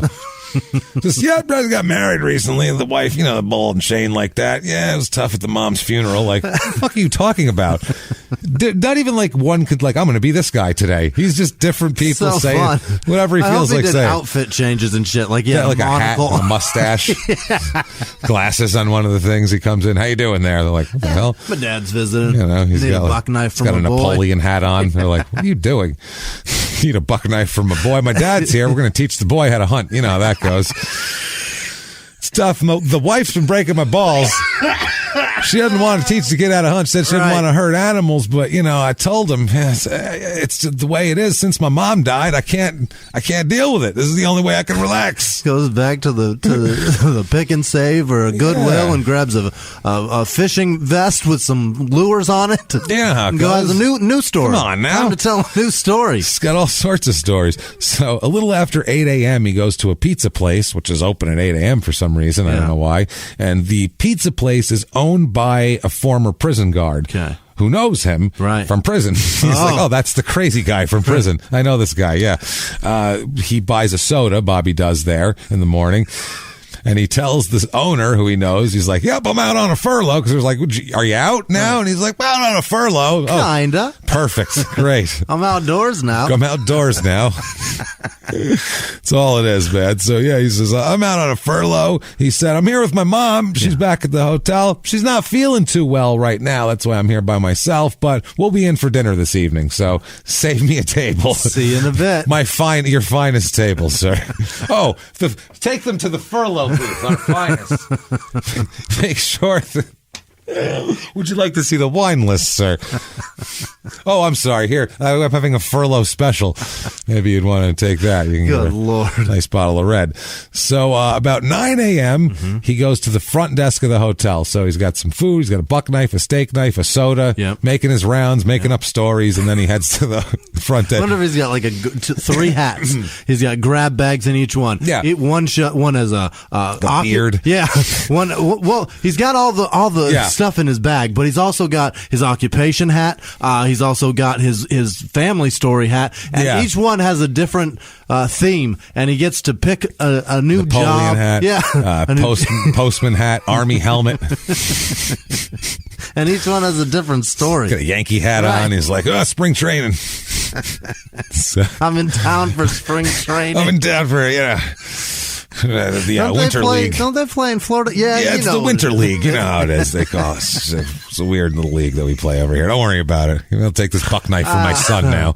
Me and my dad are going to teach him about hunting because my wife, you know what I mean. Okay, moving on. His furlough sounds so fun. It's amazing. So at 9 a.m., he goes to the front desk of the Blue Mist, and he asks the owner to hold off on maid service and phone calls because his mom's not feeling well and he wants to let her rest. Okay. She needs to chill out. She's 74. She's not feeling well. Let's not bother her at all here. Florence has got her down. She's a little depressed here. She's getting the some sort of dust fever. Right. So about this time, he also goes up to the owner's wife and asked her not to come to the room too because the owner was sick or because his mom's sick. He says, but could I borrow some disinfectant spray because she's sick and she's worried about germs and shit. So I'm going to spray the place down. The owner's wife says Robert smelled horrible at this point. It's 9 a.m. Yeah. He smells like complete shit, and he's got blood on his face. Oh. Which is strange for what? 8 a.m. Yeah, this is... the first person to describe blood on his face now. The last he was getting a soda at the pizza place with the prison guard. There's no blood on his face, and he smells fine. And now he's got blood on him. By 9, he's got blood on him, and he smells shitty. Or is he bleeding? And we don't just said she just saw blood on his face, so she doesn't know if he's bleeding, if he fell over, if he's who the hell knows what's going on. So he apparently some towels he left outside of the room smelled so bad that the owner threw them away. Really? That's how bad they smelled. I don't know how badly you could befoul a towel where hot water and fucking bleach wouldn't take that shit away. Threw it away. Think about how bad that's got to smell, because these are like 1985 motel towels. They are white. They get bleached and hot watered. Period. Do they have any brown on them? Just smell bad. Just smell. They stink. Okay. Stink. So now Maud's friend, Marianne Southworth, remember her, she shows up that afternoon with Maud's suitcase there. So Robert told her. Robert says, yeah, my mother, she's not even here. Yeah. I'll take her suitcase inside, but she took off this morning to get a salad at about 10, which is an hour after he was at the motel desk. He said she took off, said she was going to go get a salad. I haven't fucking seen her since. Okay. I don't know where she is. She's wandering around somewhere, but I guess I'll take her shit, so I'll take it inside. So he also said that his mother asked him to get rid of some garbage bags. Okay. So I got some shit my mother said if I could get rid of, and the woman said, well, I have nowhere to put these garbage bags, so I'm not going to put them in my car and drive them to my house. So I don't know what to tell you. Trash with me? Yeah, put it in the dumpster. I don't know what to tell you. She also noticed that Maud's purse was still in the motel room. She said, because he opened the door. So the purse was still in the room, and she said the room was freezing. She could feel like cold, freezing air, and it's January, so it's not like it's 110 outside. And it's because in Arizona, it's like 110 outside. When someone opens a door and the AC's at 77, it feels like it's 36 degrees in there. Right. It's like, oh my god, this you rich motherfucker. the difference between 77 and 110 in one hit is like, whoa, oh Jesus, that feels amazing. Holy shit, somebody's doing well for themselves. I'm gonna freeze today. You got a parka? If I'm gonna come in, can I borrow your jacket? That's what it feels like for a minute. How can you afford all that electricity? It's amazing, but it's January, so it's it's not that hot outside, and she can feel the cold, which is like, why is the AC on full blast when it's 68 degrees outside? Why are you soaking it up? Yeah, like we can attest in January, it's in the 60s and shit like that. And it can get colder. It can get colder. Down in Florence, where there's nothing to keep the heat That's the other thing. It gets so cold. Yeah, Phoenix is a heat island, and back then too, it was a lot. The temperatures were lower then in general, especially in Arizona, because a lot more people have come here. But anyway, Maud's purse is still in the hotel room, and the cold air is coming out and everything like that. So about 4 p.m., Bobby calls Southworth again, Marianne, calls her back at her home and said, hey, has my mother called you? Yeah. Because she's still not here. She left at 10 for the salad. I'm still don't know where she is. It's been 6 hours, and I don't know. So about 4:30 p.m., half hour later, Bobby goes up to the motel owner again, and he asks him, do you know if garbage comes tomorrow? Do the garbage man come in the morning with the truck and all that shit? And the owner said that no, the garbage wouldn't be collected till Monday morning. Garbage men don't usually come on Saturday, dummy. Yeah. It's not their scheduled time for the most part. You ever heard of a 9 to 5? You know how that works, right? It's usually Monday through Friday. Some cities they do, but probably not Florence. Anyway, it's coming on Monday, so it's going to be there for a while.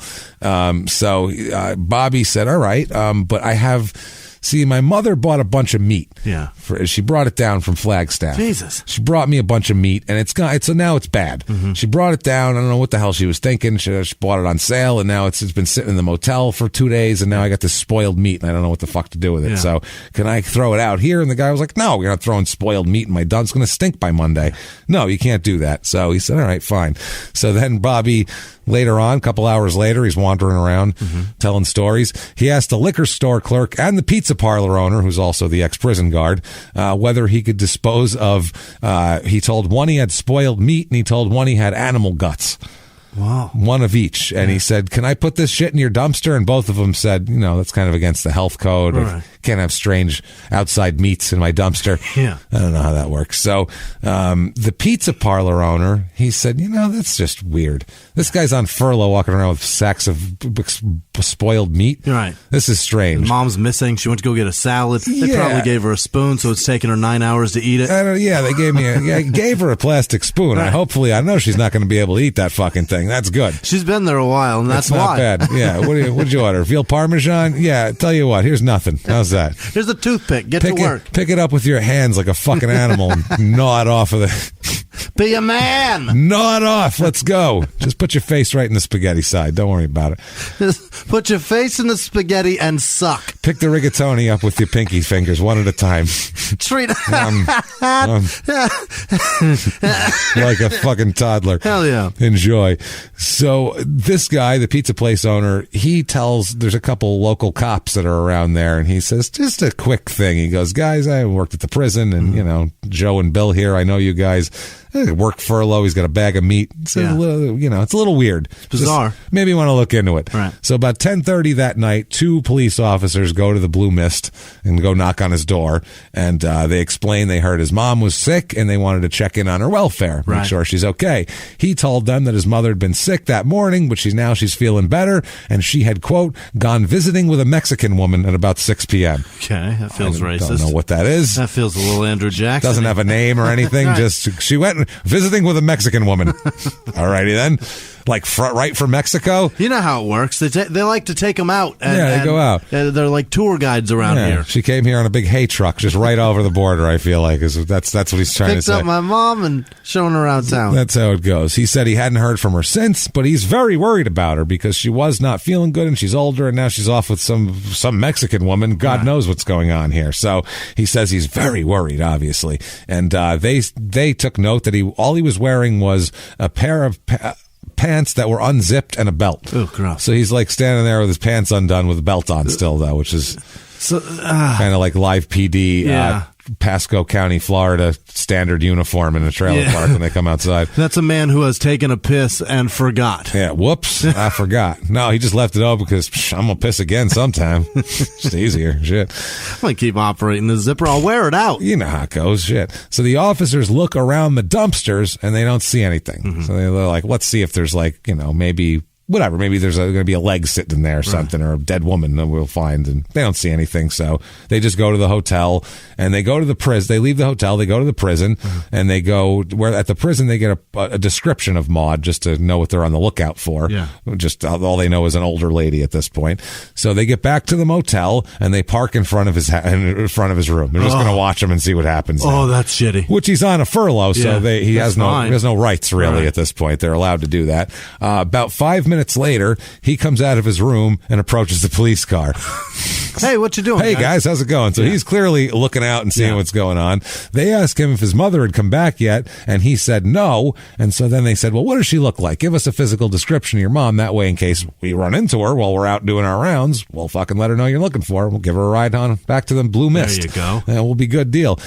So Bobby says that he's very concerned. She hasn't come back yet. She did not take her medication with her, and she's been gone for 12 hours now. So this is very worrisome. And 2 more officers arrived at the motel. Shit. And this world is caving in. He insists on taking him into the room to show them his mother's medication. Like, look, it's still here. So you need to go find her because it's fucking medication right there.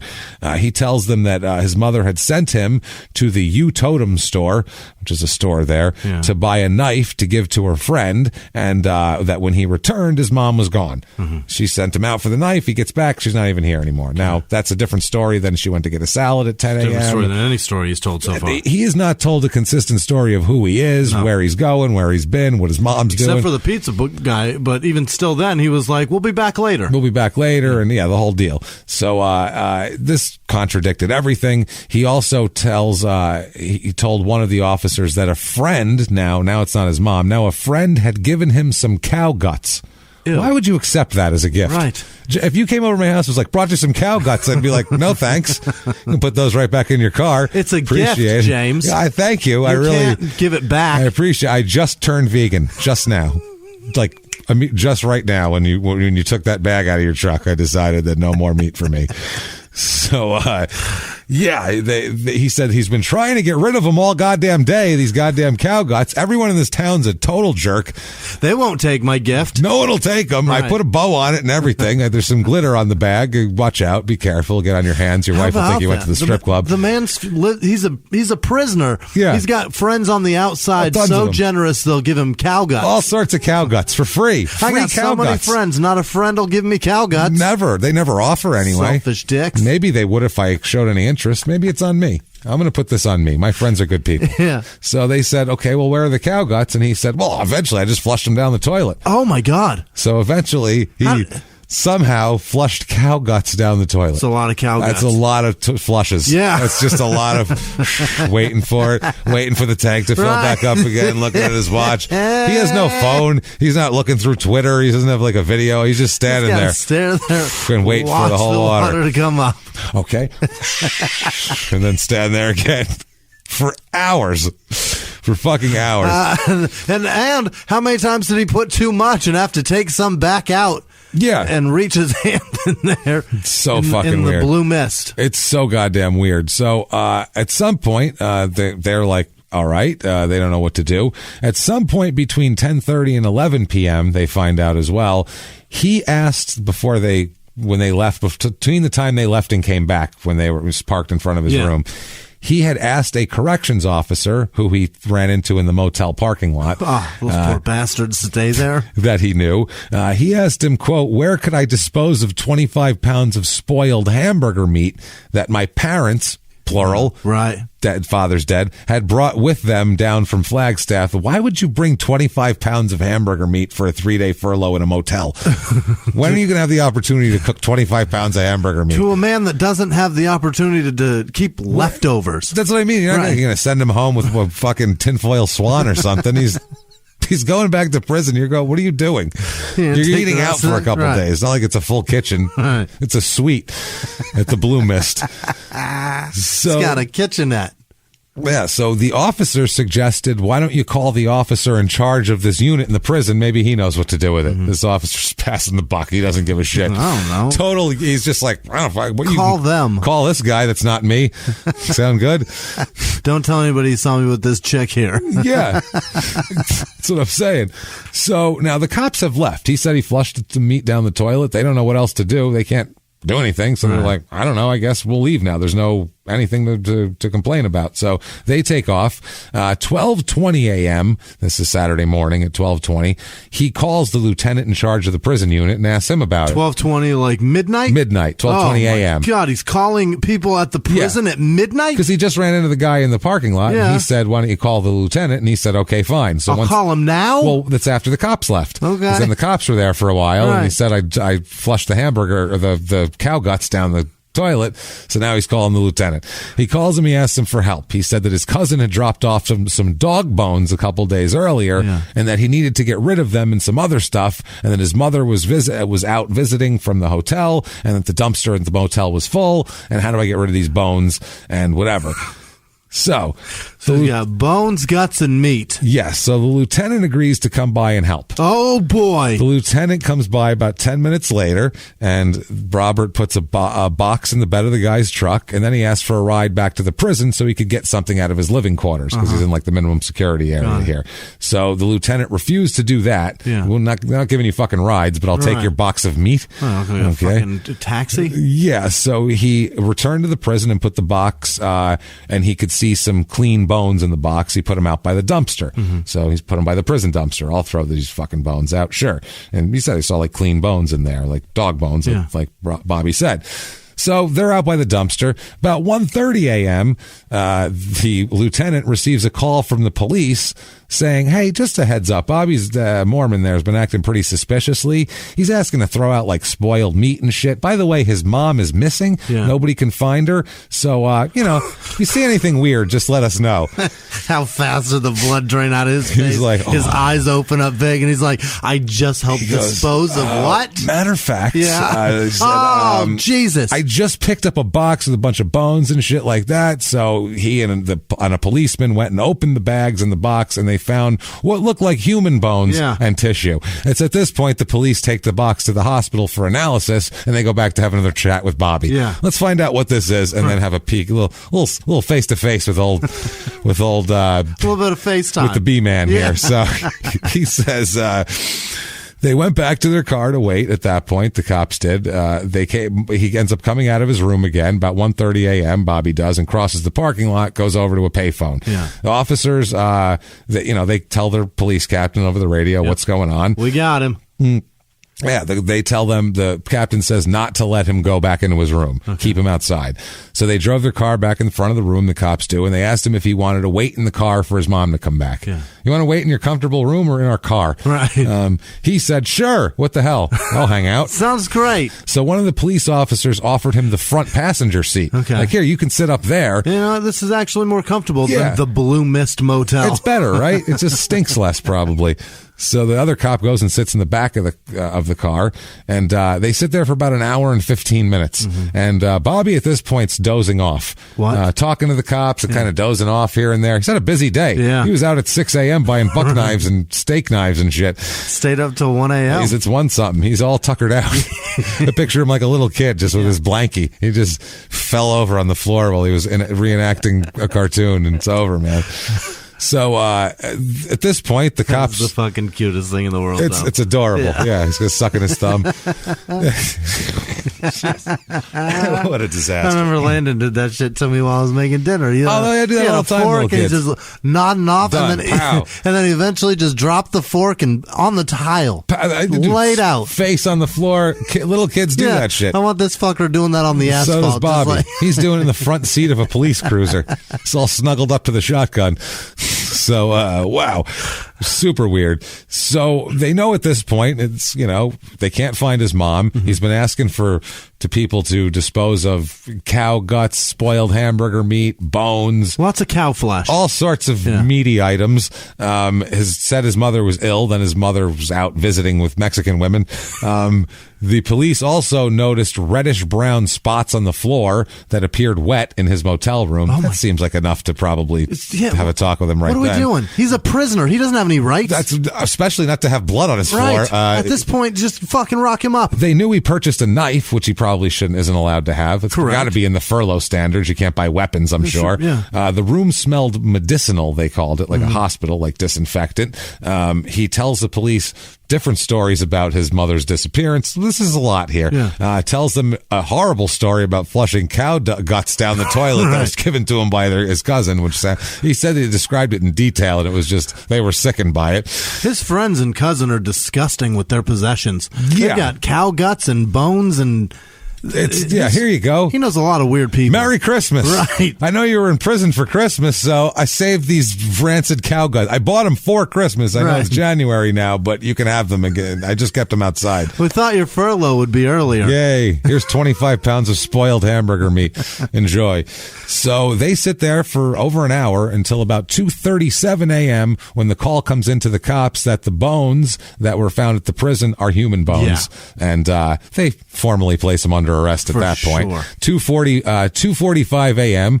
Two officers from the prison get there, and the whole thing. They take Mormon out of the car. They handcuff him. They told him he's under arrest for suspicion of murder. As he's getting back in the car, he says to them, quote, "I wonder if I need a lawyer. I'll leave it up to you guys whether I need a lawyer." Oh boy. Oh, that's not a no. The officers don't say anything because they're like, "Is this motherfucker? What the fuck did he say?" Don't say anything. Don't tell him he doesn't need one. That's probably bad. But that's probably illegal. If we just let it lie, he'll probably forget. He's got a lot going on. He's all tuckered out. Remember. Probably got a lot of thoughts. He says at that point, "I'd like to confess, please." They told him to wait, and they said they're on their way to the police station. Hold on a second. And he said, "All right, fine." And he sits there for 5 minutes while they're on the way to the station. He says, "And just so you know, you can change the charge because she's dead. So it's not just whatever your charge is. You can add dead mom to it because I killed her." Yeah. So he tells the officers that he called the prison because he was afraid they might be mad that his mother wasn't with him, and that he had just had, quote, lost his cool when, this is when it gets weird. He said that his mother made him, quote, take his father's place once his father died, and has always made him, quote, do things he just can't handle. Jesus. Yes. He claims from this point on that his mother was making him do sexual things to her. Yeah, the dad used to do. Here. So they take him to the police station where he's read his Miranda warning and he confesses to the entire fucking thing, which we will talk about in a second because we have something very special surprise for you here. So they handcuffed him. He says the attorney thing. This whole thing goes on. This is about 2:53 a.m. that they decide they're going to read him his Miranda rights. When they first read him his Miranda rights outside the car, they don't mention the lawyer thing. So he has like a weird something to do with that where he doesn't mention the lawyer thing. But then they take him in. They fully Mirandize him, as you can see. And for this, I figure we should present to you, because I have the entire interrogation in script form. The whole transcript. It's the whole transcript. We shall present to you Small Town Murder. Small Town Murder Theater? Small Town Murder Peace Theater 3000. This is what this says. Small Town Murder Peace Theater. We've done it before. Jimmie will play the part of both police officers. Oh. And I will be Bobby. Should I run two different accents? They probably sound pretty similar, I would say. So we'll start at the top. There's 2 paragraphs, don't worry about, where the reading his rights. He says, okay, having these rights in mind, do you wish to talk to us? And I say, yes, I do. He says, okay, time is 3:18. And they say, okay, he says his name. Let's start where they say, would you like to tell us what happened today? You start there. Okay, having these things in mind, having these rights in mind, do you wish to talk to us? It's to tell us what happened today. Okay. There's the time. Got it. Okay, Robert. That's Harral. That's so I got. Yeah, you could be Harral and the other guy. You got to be Don Thusen and Captain TJ Harral. Yeah, ooh, he's a bad man. You got to have authority in your voice for him, Jimmie. Okay, Robert. Would you present during this interview? Wrong place. Would you present during this interview? Is that what a nope. Robert Henry Mormon, would you like to tell us what happened today? Okay. This asked him his name. Got it. Okay. There you go. Now we're in business. Robert Henry Mormon, would you like to tell us what happened today? Well, my mom and I, we had an argument, and during it, I hit her a few times, and then it got worse, and I lost my cool, and I tied her up. She kept on talking about things and that pertained to my real family, and I don't remember the exact time, but I suffocated her. Then I took the 409 and I went into the washroom. I panicked, at which time I dissected her. Where did you do that at? In the shower, in the tub there. Was that this morning, Robert? Yes, sir. Now, you told me earlier when we were trying to find her that, while she was missing, that you got up at about 6:30 or 7 o'clock. Is that what time you got up to do this? I never went to bed. You never went to bed last night. That would have been on the night of the 13th. Yes, sir. Night of the 12th. Yes, sir. Night of the 12th. Friday night or Thursday night? Thursday night. That would have been on the night of the 12th. Did your mother stay up all night too? Yes, sir. Okay. Was it sun up yet? Do you know, Robert? I didn't get to check. Didn't pay any attention? Did you, what did you use to suffocate her? A pillow. Okay. Was she like on the bed, Robert? The bed, the closest to the bathroom. On the bed closest to the bathroom. Okay. And then you held the pillow on her face? Yep. I kept it there until she was dead. You had tied her up before then? Oh, yeah. What did you tie her up with, Robert? I tore a towel up. Tore a towel up. What did you do with the towel after? I threw it away this morning. You threw away the towel this morning. Do you know where you threw it? Yes, it's probably in one of those bins where the maids put stuff. You know how they are. Okay, did you throw it in the trash on the room there? I gave it to the maid. It was in a plastic bag, and I gave it to the maid this morning. You gave the maid a plastic bag this morning? Yeah, when I told them that my mom was sick and I didn't want to be disturbed, and they didn't. Instead of going inside, they had me just hand them the stuff. Okay. Was there anything else in the bag that you handed the maid? Razor blade that I used to cut her. I had torn one of the razor blades I had apart, and that's what I did. There was trash and there was bloody material. Anything in the bag? No. Just the parts of the towel and a piece of the razor and one of the razors? There might be. I can't remember if I put one piece of the towel that was kind of bloody in there or not. There might be. I can't remember, though. Okay. I don't know. Okay. Robert, after you suffocated her, then what happened? Well, I untied her, right, and I let her lay there for a while. You know how it goes. Then I knew I had to do something because I knew Baker and that Mrs. Southworth was gonna be there. Okay. Did she show up at 1 o'clock? Yes. Okay. What did you do before she showed up? Well, that's when I dissected my mom. Okay. When you did that. Then what did you do? How do you dispose of her? I went down and I bought some plastic bags from the grocery store. You totem. Yes, and I use the knife you have, and I use the knife you have, so on. And if you look in the fan, that's the one against the far wall. There's something in the little holes on top. You'll find the steak knife that I used to cut the bones there. Okay, Officer Thews. Okay, do you know what? Do you recall how many bags you had to use, Robert? No. Okay. Jeez. Okay. But I knew that on some of the parts I doubled. You doubled? Or you used 2 bags on some? Yeah, but then I decided at first, I just cut her, and then I put the arms and legs into bags, and then later on I decided I knew that if it would be easier to dispose of her, so then I figured I'd just dissect her completely. That's when I panicked, and that's the reason I wanted to talk to the major. There's something I'll tell him. Okay. But I would go ahead. Well, you two can be there on this, but I'd like to have this part off the record. Okay. And there's an off-the-record discussion, and we come back. Did you flush anything down the toilet? Yes. What did you flush down the toilet? 9 fingers. Fingers. Yes. Is that all? Yes, sir. Okay. You said 9 fingers. The 10th one I did this afternoon. Now you say you did this afternoon. What did you mean by that? I was, when I was cutting them off, I lost one of them. I see. Right. And this afternoon, I found it. Did you flush it also? Yes. Okay.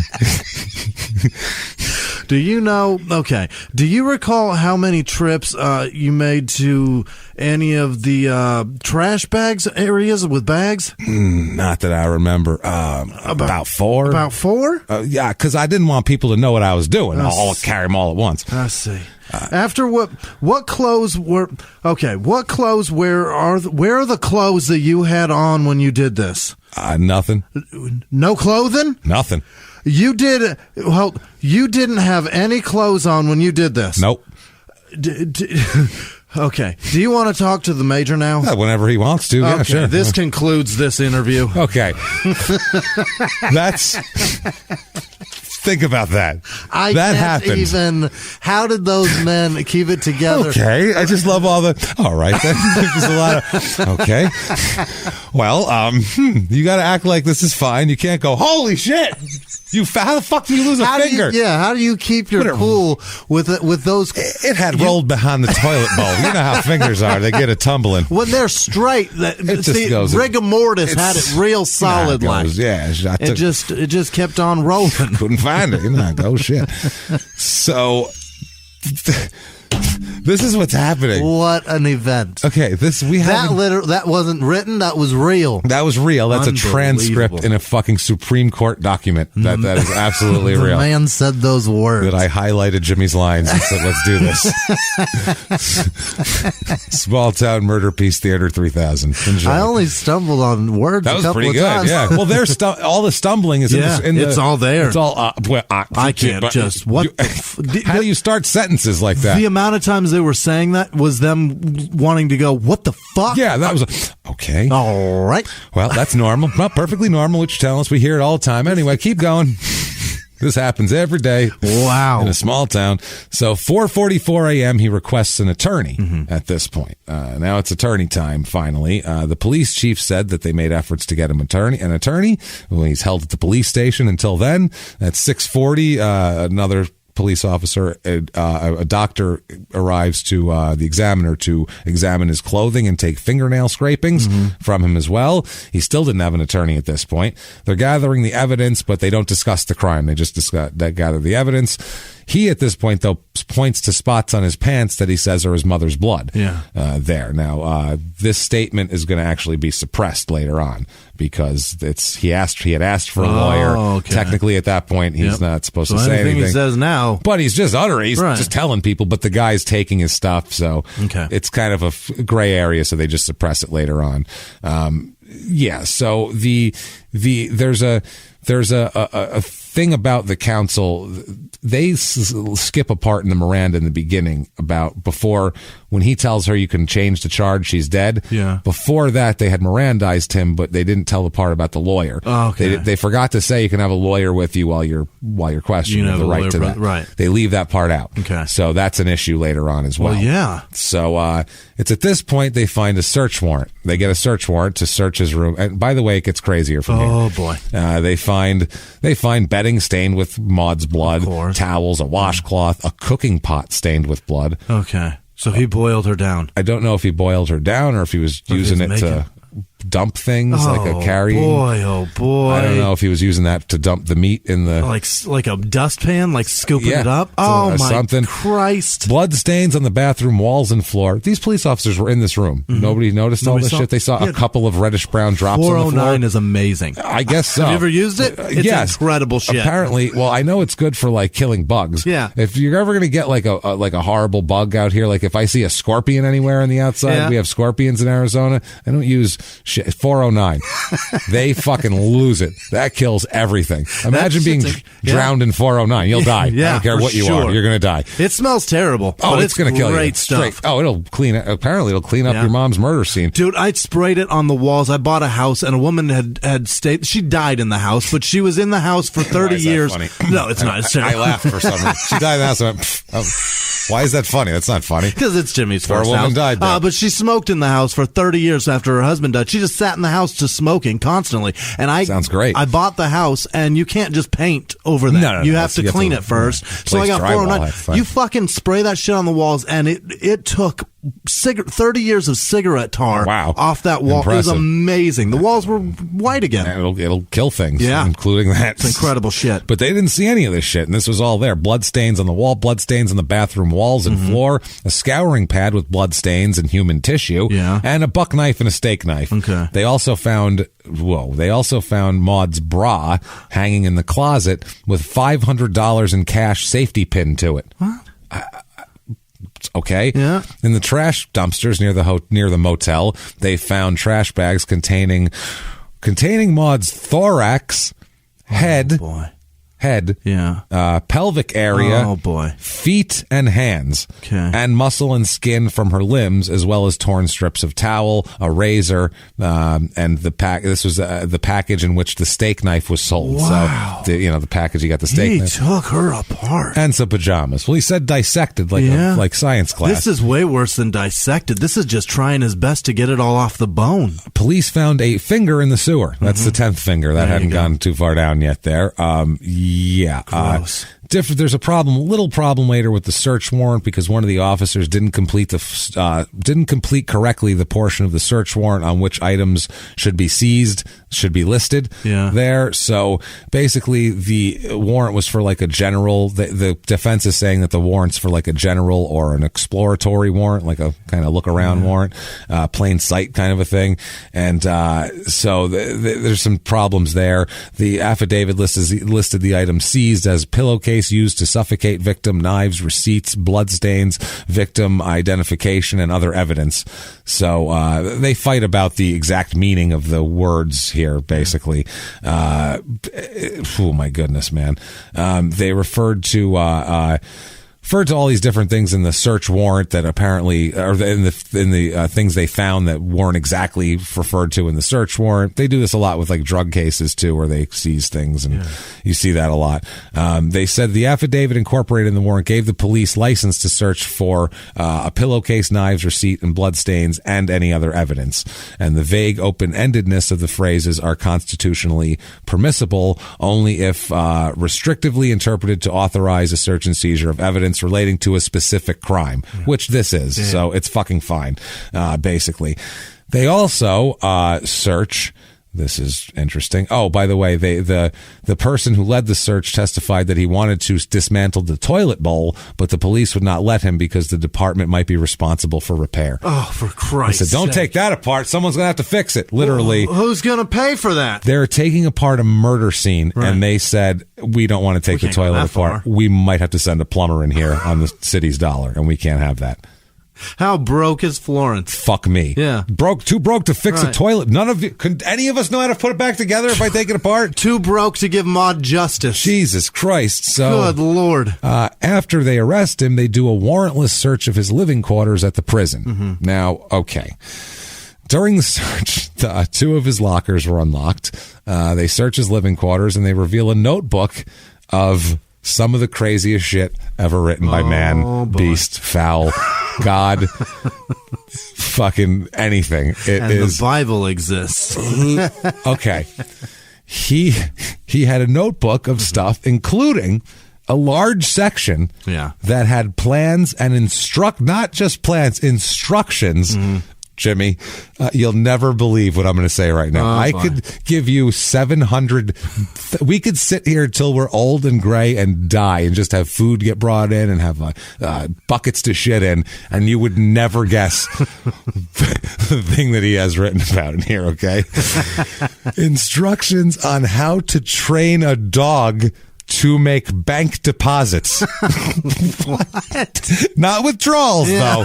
You can't send them in there asking for withdrawals. They get real confused when you do that. You know what I mean? They can only do deposits, Jimmy. I'm not fucking crazy. I didn't say withdraw. I didn't say to tell him to go in there and refinance my fucking house, but he can make a deposit. Just got to make sure to teach him to fill out the slip right. It's hard, you know what I mean? To train a dog to make bank that sounds like a Mad Lib. Right. To train a blank to do... to make a blank. to make fucking bank deposits? Right. What is he talking about? How did he land there? I don't know. What does he give a fuck? He doesn't have a bank account. I just picture him sitting in bed one day. He's lying there and he just goes, holy shit, I got it. Someone give me my notebook. I got it. That's his big plan. Unbelievable. To make bank. Nothing else. Not to train dogs to do anything else. No. It's not like he had a whole dog training manual and he had like to lay down and shit to get your paper, and then one crazy thing of that's the only thing he wanted to train dogs to do, to make bank deposits. Then he had a document entitled, what the fuck? Last Will and Testament. All right. I can't. I'm just picturing it standing at the counter. Oh, you again. Yeah. Deposit, right? Deposit, right? After the first one, it's probably pretty easy. Yeah. They probably get it after that. Okay, you just bring a check and a deposit slip, and they go, got it. It's just filling out, and you got to make sure he signs it if he's going to get cash back. You know how it goes. It's a pain in the ass. You got to teach him how to do this. I'm glad someone's done it. Yeah. Also, he had a document entitled Last Will and Testament that said this was supposed to transfer Roberta, or his mother Maud, the estate to Bobby in exchange for shares in his business, which didn't exist. He doesn't own one. No, he does not. So once he gets out and he gets the dog training business, there's going to be shares to be had. And then a letter also that was supposed to be from Maud explaining why she was doing this also. Like, my son is a genius with dogs. I believe in his bank deposit system so much that he can have everything. What the fuck? Yeah. Her actual will left her entire estate to Bobby anyway, but stated her belief that he was not competent to handle his own affairs and placed the money in a trust for him. So either way, it was his money. Yeah. He just was going to get it in a trust distributed to him by a third party rather than him just going wee-hoo and fucking Scrooge McDucking into a pile of fucking cash. But spending it all on spoiled hamburger meat. Or buying the Blue Mist. Or buying like 50 dogs and killing them when they don't know how to fucking make bank deposits. That would be a very frustrated man, just losing his mind after prison. You better be the one, Sparky. You better be the fucking one. I've tried healers. I tried shepherds. This goddamn Shih Tzu's going to be the one. Goddamn working dogs. I've had it. Border Collies are smart my fucking ass, okay? I'll just tell you that right now. This is a bunch of bullshit. Don't know shit about carrying the wood. Oh, man. Nothing. So, this is crazy. So apparently that the executor of the estate said that she was planning to move to Oklahoma to be with her remaining relatives in April of '84, which happened to be the next time that he was up for parole. So he thought that he was going to have nowhere to go and nowhere to live and shit like that. So, all this sort of shit. So they were going to leave everything, and she had a lot of money apparently. She had property, and she had the Flagstaff taxi company. Yeah, and apparently they saved a lot, and they bought property and made investments, and they weren't stupid. She had what they call in court documents a sizable estate. Sure. So I don't know what that is, but too much for this fucking idiot. Yeah. So I'll bet it's more than $500,000. It probably is in that money, in 84 how money old too. was she? 74. I'll bet there was probably $500,000 there. Probably, yeah. I wouldn't doubt it at all. So they said that they should. Basically, he tries to get that suppressed, saying that they needed a warrant to search his legal documents, not to search his prison cell, but to look through his papers, which they said, not in a prison. You're in prison, stupid. You have zero assumption. You don't have any rights to any rights of privacy. Fuck you. Yeah, no, your rights of privacy. Anything that you your have in phone prison, calls are recorded. It's just you're not. Anything you're touching, we can open it and look at it. It's not known for its privacy. Prison. You shit in front of other people, so you can take that.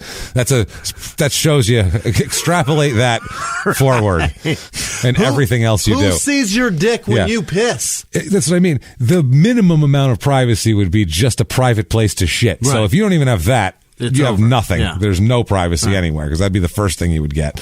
So the guy who they talked to the pizza parlor owner who had known him Mormon before because he supervised him while working in the prison.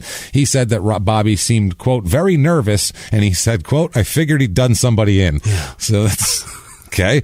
Another witness here who was from Sally Skelton, who was the convenience store clerk. She identified Bobby as the man who purchased some knives for her and all that sort of thing. And she said that Bobby said that he wanted the knives for a birthday present for his boy that doesn't exist. For his son. For his non-existent son.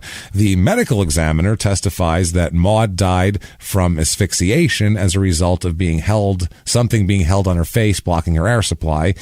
He said that between 12 hours and 1.5 hours prior to her death, she had sustained bruises also as a result of moderate force from a fist or blunt object on her upper left arm, both breasts, and her lower back. Wow. I don't know what's going on here. He's punching the shit out of her. His mom in the tits. I don't know what's I don't mean to laugh, obviously. It's terrible. Very weird. Jesus Christ. A very weird place to punch. What are you doing? This guy's a sick fuck, man. In the lower back. What a sick fuck. Like kidney punching her or something? I don't know. What a bad person. Unless he was doing terrible things to her. You know what I mean? What's going on? Raping her and punching her. Well, from what he says, it's the other way around, but we don't know. Obviously, we don't know what happened. But he also says, the medical examiner, between 2.5 and 1 hour before her death, she was cut by a knife once on her right breast and 5 times on her right buttock. Oh my God! So there's that. They found no defensive wounds on her hands because she was tied up, admittedly, and found no marks indicating that her wrists or ankles were bound, though. So I don't know what the fuck. Yeah. That's the thing that's weird. There's no... Yeah. However, her hands had been cut from her wrists and her feet from her ankles, so they would have been harder to find these marks. Good so they point. said, not saying that she wasn't tied up. Right. We just didn't find. They just could have been higher up. It's one of those. It's like an instant replay in football. You're like, there's not enough evidence to overturn the call. We got to go with the call on the field, but. It's one of those. The bad camera angle on the wrists on this one, we just couldn't see. The ref stepped in the way. I don't know if she crossed the plane or not on that one. It's one of those. So, the ref's in the way, the camera angle. Jesus Christ, this is crazy. They also said the medical examiner found bruises in and around her mouth consistent with being gagged, and they noted that the dismemberment of the body was very meticulous, particularly cutting off the hands at the wrist, the feet at the ankles, then the fingers at the knuckles. So he took his time. Yeah. They said the entire process would have taken at least 2 hours to do.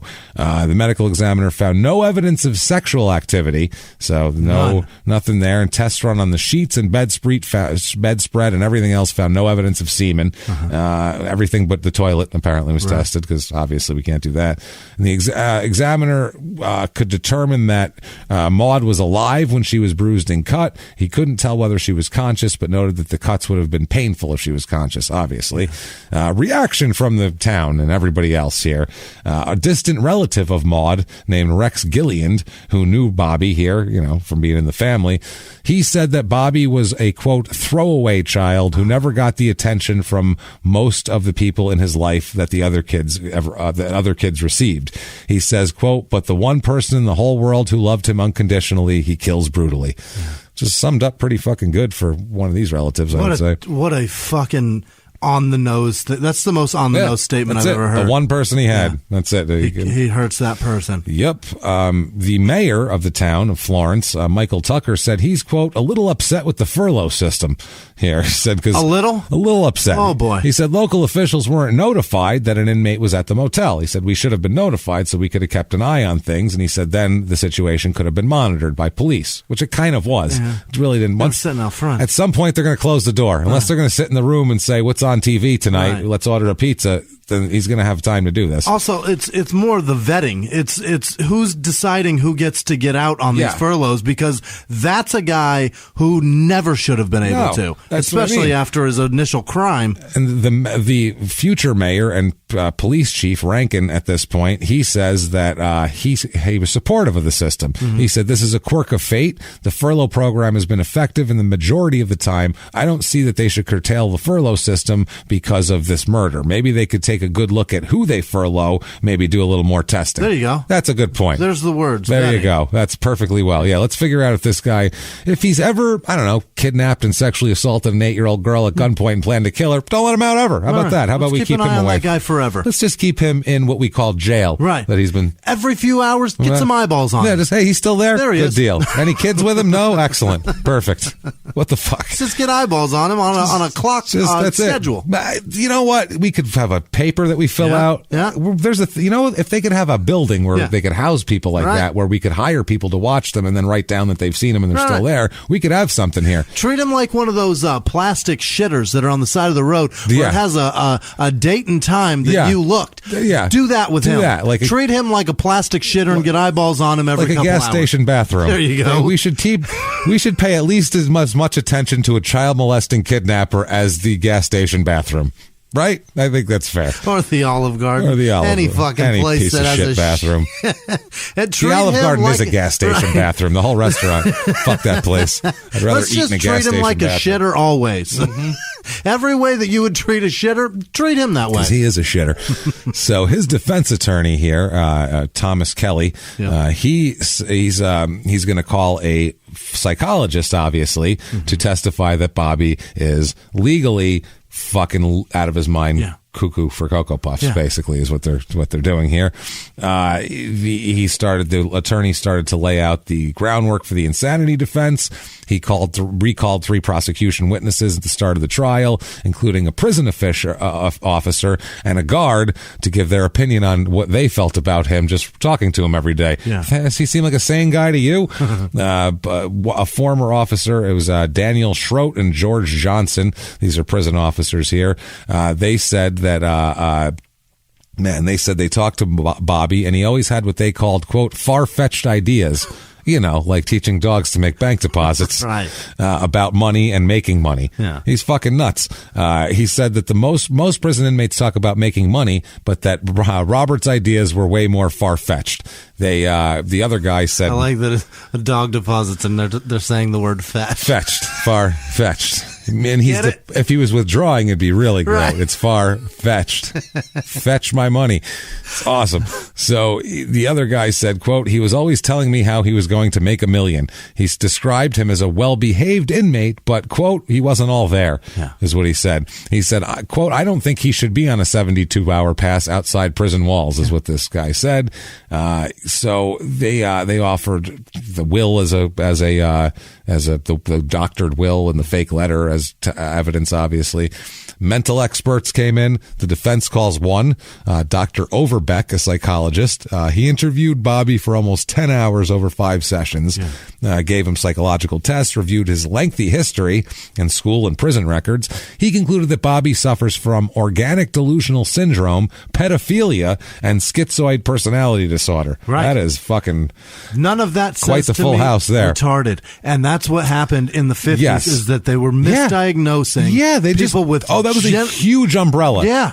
Anybody who's not straight and narrow, normal, what we consider in the realm of can sit in class and keep straight forward and be whatever, retarded, and they just put them over there. Give them the fat crayons and stick them in the corner. That is a huge danger to society. Yeah. But just going off the fact that those general diagnoses are dangerous. They're horrifying. Especially when you mix them together. Right. That's a terrible mental cocktail. That's a bad cocktail. So he said he was unable to appreciate the nature and consequence of his actions when he killed his mother.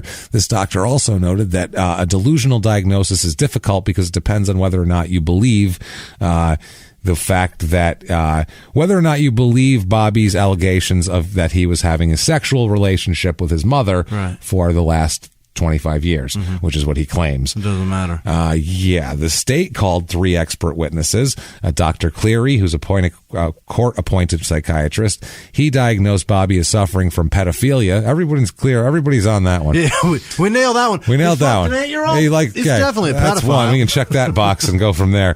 Antisocial personality disorder is what he also said. So you can get people and they'll all give them different diagnoses.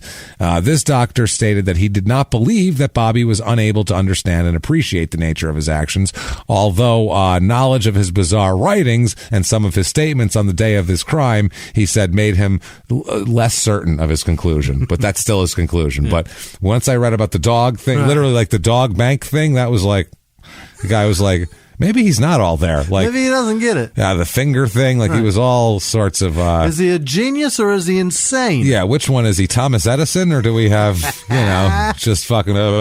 Which one? Which one is it?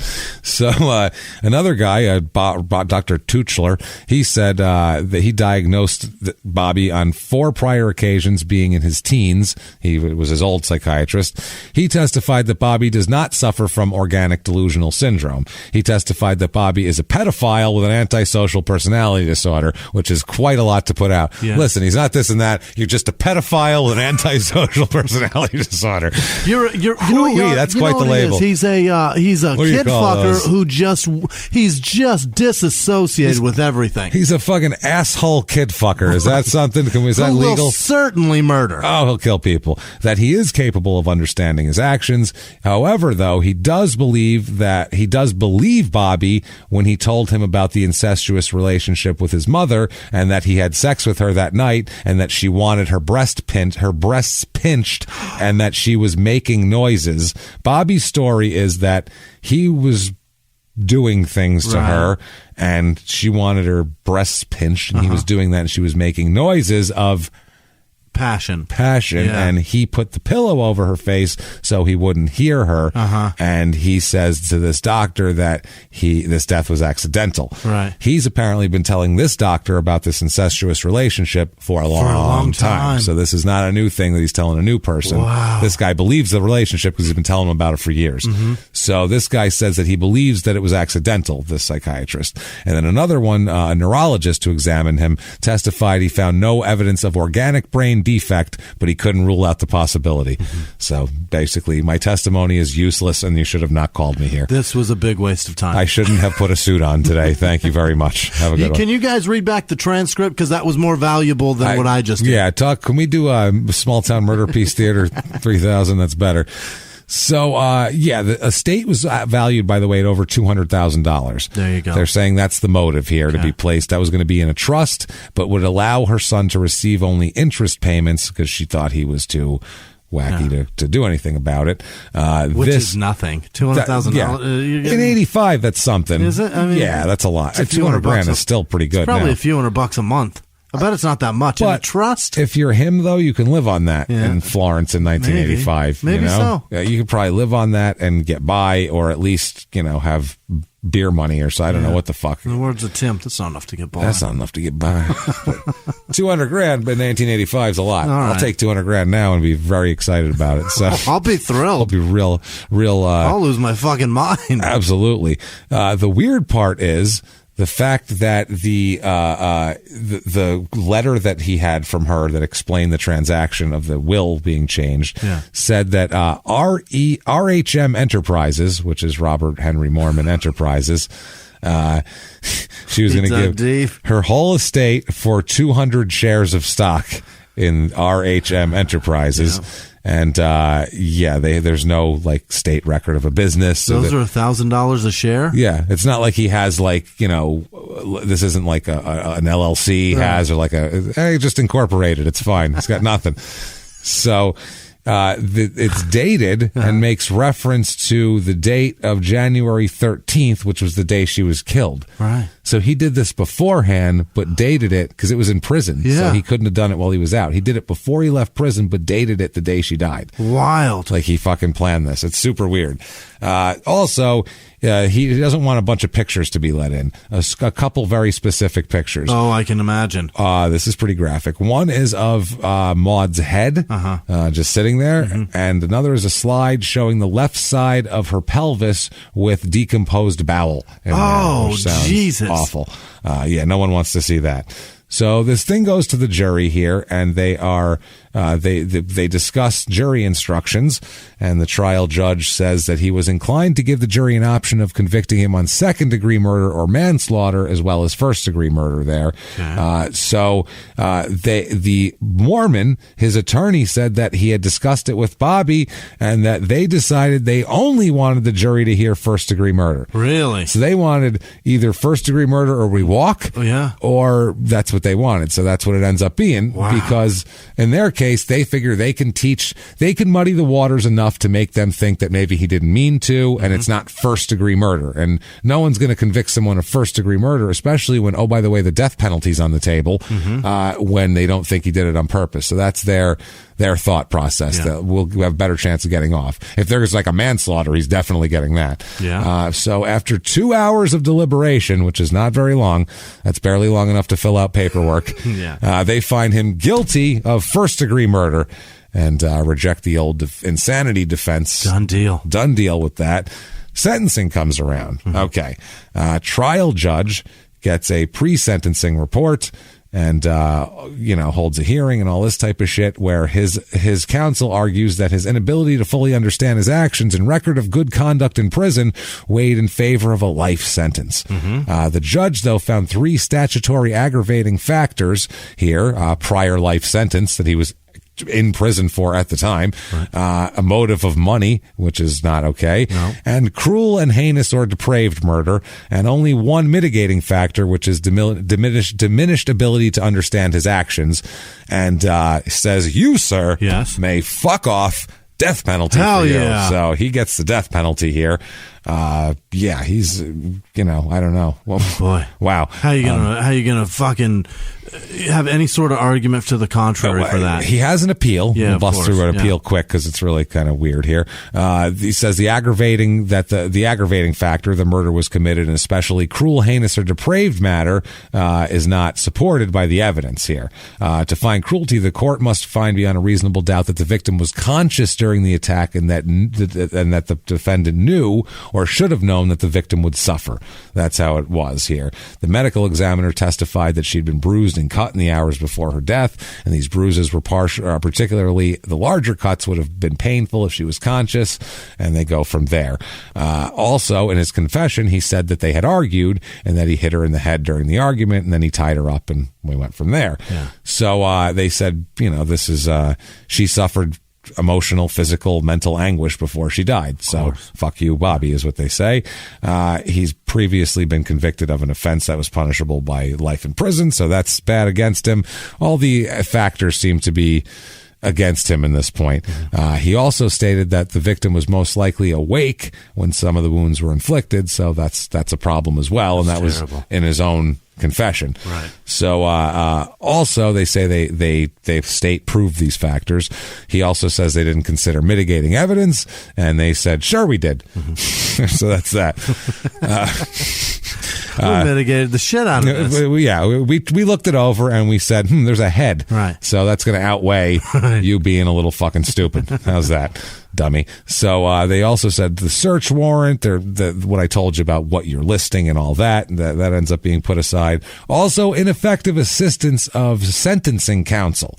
And this is a big deal. He asserts that he's ineffective for failing to present evidence or argument that Bobby was severely mentally ill and that the victim's death was accidental. Neither neither motivated by desire for monetary gain nor cruel, heinous, and depraved, actions. Failing to object to certain opinions of Maud's family about him. Failing to object to the trial court's restriction on mitigation, and failing to object to information in the pre-sentence report or provide information from the report. He says that the substance of these claims were basically, they said that it was presented and dismissed, and the guy should have re-presented it and didn't. Mm-hmm. So the appeal here, they do find that the attorney in the sentencing phase was ineffective in failing to present on direct appeal. And if he had, after the denial of his first appeal, gone back in with another one before it timed out, then he would have had a chance at that appeal. So they do say that he is ineffective, and they did fuck it up, and so they affirm the conviction but vacate the sentence in part and remand it back for resentencing. God. So it's one of these deals where it's a bit much. It's all in the air here. They go back to court and they say, no, we're going to kill him. Yeah, we're definitely going to kill this guy. Yeah, it's just... They're just going to hang on to that one. We'll do it now. Does anyone have any 409? I'll just spray it in his mouth because this fucking guy's an asshole. So he's getting death here. In prison, he starts writing a lot. Yeah. He has a pen pal request. Oh, boy. In prison. Hello. Hi, my name is Robert Mormon. Yeah. I'm a death row prisoner in Florence, Arizona. Interested yet? You might as well put that. He didn't say that. I am 55 years old, born on the 4th of June, 1948. I just want to find some pen pals who don't mind writing to a man on death row. I'm 5'10", brown hair, eyes and hair, 195 pounds. I like, writing poetry, short stories, to different people all over, music, country, western, rock and roll, others. No hobbies allowed in this area, so no hobbies. TV, Star Trek type shows, talk shows, mysteries. The shit that's on the 4 channels we get in here. Whatever's on the WB or the CW equivalent of this shit. Then I like USA, WGN. I like, the channels that we get on the antenna. He used to like, he puts, camping, fishing, hunting, hiking. Death row inmate since 85. Came to prison in 72. Will answer all letters and questions. I would love to correspond with any age and race. I love to read and write. Or write and read. He said write and read. Write and read. And, please send your shit to there. He also does some essays. Oh, boy. Here's one. You want to hear one about Jesus? Kinda. It's kind of good. I hear people ask, why does or did God let bad things like that happen, and why does he let people like that live? And where is God, or is there no God? Why do bad things happen to us or friends or family or others? God gave each person free will to choose the path they want to follow. Yeah, I should have said motherfucker. If God's path, which is hard at times, or Satan's path, which is easy but leads to no good, none of it's easy. No, it's just life, motherfucker. Even selling drugs is hard. Yeah, they work hard. They're working 24/7. Watch Goodfellas. That shit's exhausting. That wasn't easy. The end of that, he's got bags under his eyes. Right. Coke to stay away. He's got a lot of shit going on. He's got tomato sauce and helicopters. There's all sorts of things. It might sound easy prostituting. It might sound easy dancing terrible. For money. It's so hard. Awfully hard. The schedule that you're keeping is fucking miserable. Yes. When bad happens, do you seek revenge over forgiving, letting the person be punished by man? Revenge is a path to Satan's path. Forgiving is the path of God. All right. That's good here. He's got a few more God things. Each of us, blah, blah, blah. I choose to follow Jesus. All right. Then he's got one about hate. Mm-hmm. This is a good one. These are all very, very transparently, I'm not that bad. Please, why does society think I'm bad? Hate. We see hate every day and night, and we read about it in our newspapers, on TV and radio. We speak it to ourselves. I hate that person. I hate my wife or children or neighbor. I hate that criminal. I hate that child fucker. Oh, that's good. Did he say that? Oh, yeah. That rapist, that fucking murderer. Why do we hate? Cain brought hate and murder into the world. Hate equals murder. John 3:15 says, was he John 3:15 now? Who's ever hateth his brother, all people are our brothers, blah, blah, blah, blah, blah. Catholic Bible says some other shit. I'm going to skip over that. Cain and Abel. Hate is easy to do. It does not need to be an action of murder that turns you into a murderer. It's the feeling of hate, speaking of hate, writing of hate that turns you into a murderer. Not really. No. There's a lot of shitty people that don't kill anybody. So he says, love equals God, hate equals Satan, love one another. Then he's got one called responsibility. Okay. See, I like that he calls these essays. These take zero thought. No. These are just words that you just spew out. They don't even fucking rhyme, man. No, yeah, they're not poems. This is so boring. This is a manifesto. He talks about people that he says, for many years I hear people blaming others for their problems or for being in prison. Yes, I even blamed others. It's easier to blame someone else. He goes through all this. He says they say things like most people who are abused and don't hurt and hurt don't abuse others or do crimes. I was abused, hurt, and I don't do crimes. They say that blaming others or drugs is only an excuse. Yes, many people can and do accept responsibility for their lives, but there are those who can't deal with them and deal what was done to them. Examples: an abused child grows up full of shame. No one believes what he's saying. Such people strike out for different reasons. One is asking for help in a very sick way. Another is doing to others what is done to him or her because no one cares. A woman is raped. She withdraws into herself or turns totally against men and becomes what some call an old maid or a lesbian or a 100% man hater. His sociological takes are just out there. How many women has he seen raped? And hurts men and maybe kills too. Okay. Not so much, really. That's usually not the way that goes. Yeah, he goes on to say, wow. Then he has one called Closure, and he talks about... I wish I could get some talks with him on his theories of women being raped and how that affects them. Let's talk about psychology. Right. They become cat ladies, is that what you say? Yeah, he's saying they become lesbian cat ladies, I believe is what he was saying. That's the only cause of that is that. So, okay. Then he goes on to say that hate is bad and you shouldn't get closure out of other people being shitty and being dead and things like that. So then in 2007, he has a major stroke. Okay. Recovers. Yes. 2011, he has some health problems. Yeah. He has to have an emergency appendectomy. Oh, get it out of there. And when they're doing it, they realize that his heart is all clogged up. Oh, let's open that thing up. So they bring him in for a quintuple bypass. Hell yeah. So, well, you paid for it, so maybe not hell yeah. So, listen, this is okay. Keep this motherfucker alive. Keep the heart pumping. He's going. 2011, that is. By 2012, he's the longest serving prisoner among the death row inmates. Good. Because technically he's been in since 72. Yeah. 39 years there. And February 24th, 2012 is his last appeal here. He has a clemency hearing. He says he no longer remembers the details of the murder other than touching his mother's breasts while she was tied to a bed and later carrying her body to the bathroom. He says, quote, I remember she was tied up, but I don't remember doing it. I just remember seeing my hands doing things. Wow. They're like, well, you're going to be seeing your body, not living not now. doing anything. So he says in this thing, he relies on the affidavit of a psychologist in this clemency appeal, stating that one of his 2 recently administered tests shows Mormon's IQ to be below 70. Okay. Now, the psychologist expressed the opinion on this thing, quote, if the time and resources are obtained to conduct a formal assessment, Mormon would qualify for the mental retardation diagnosis. Mormon seeks more time for further tests that might conclusively establish his IQ has been diminished by recent surgery and a stroke in 2007.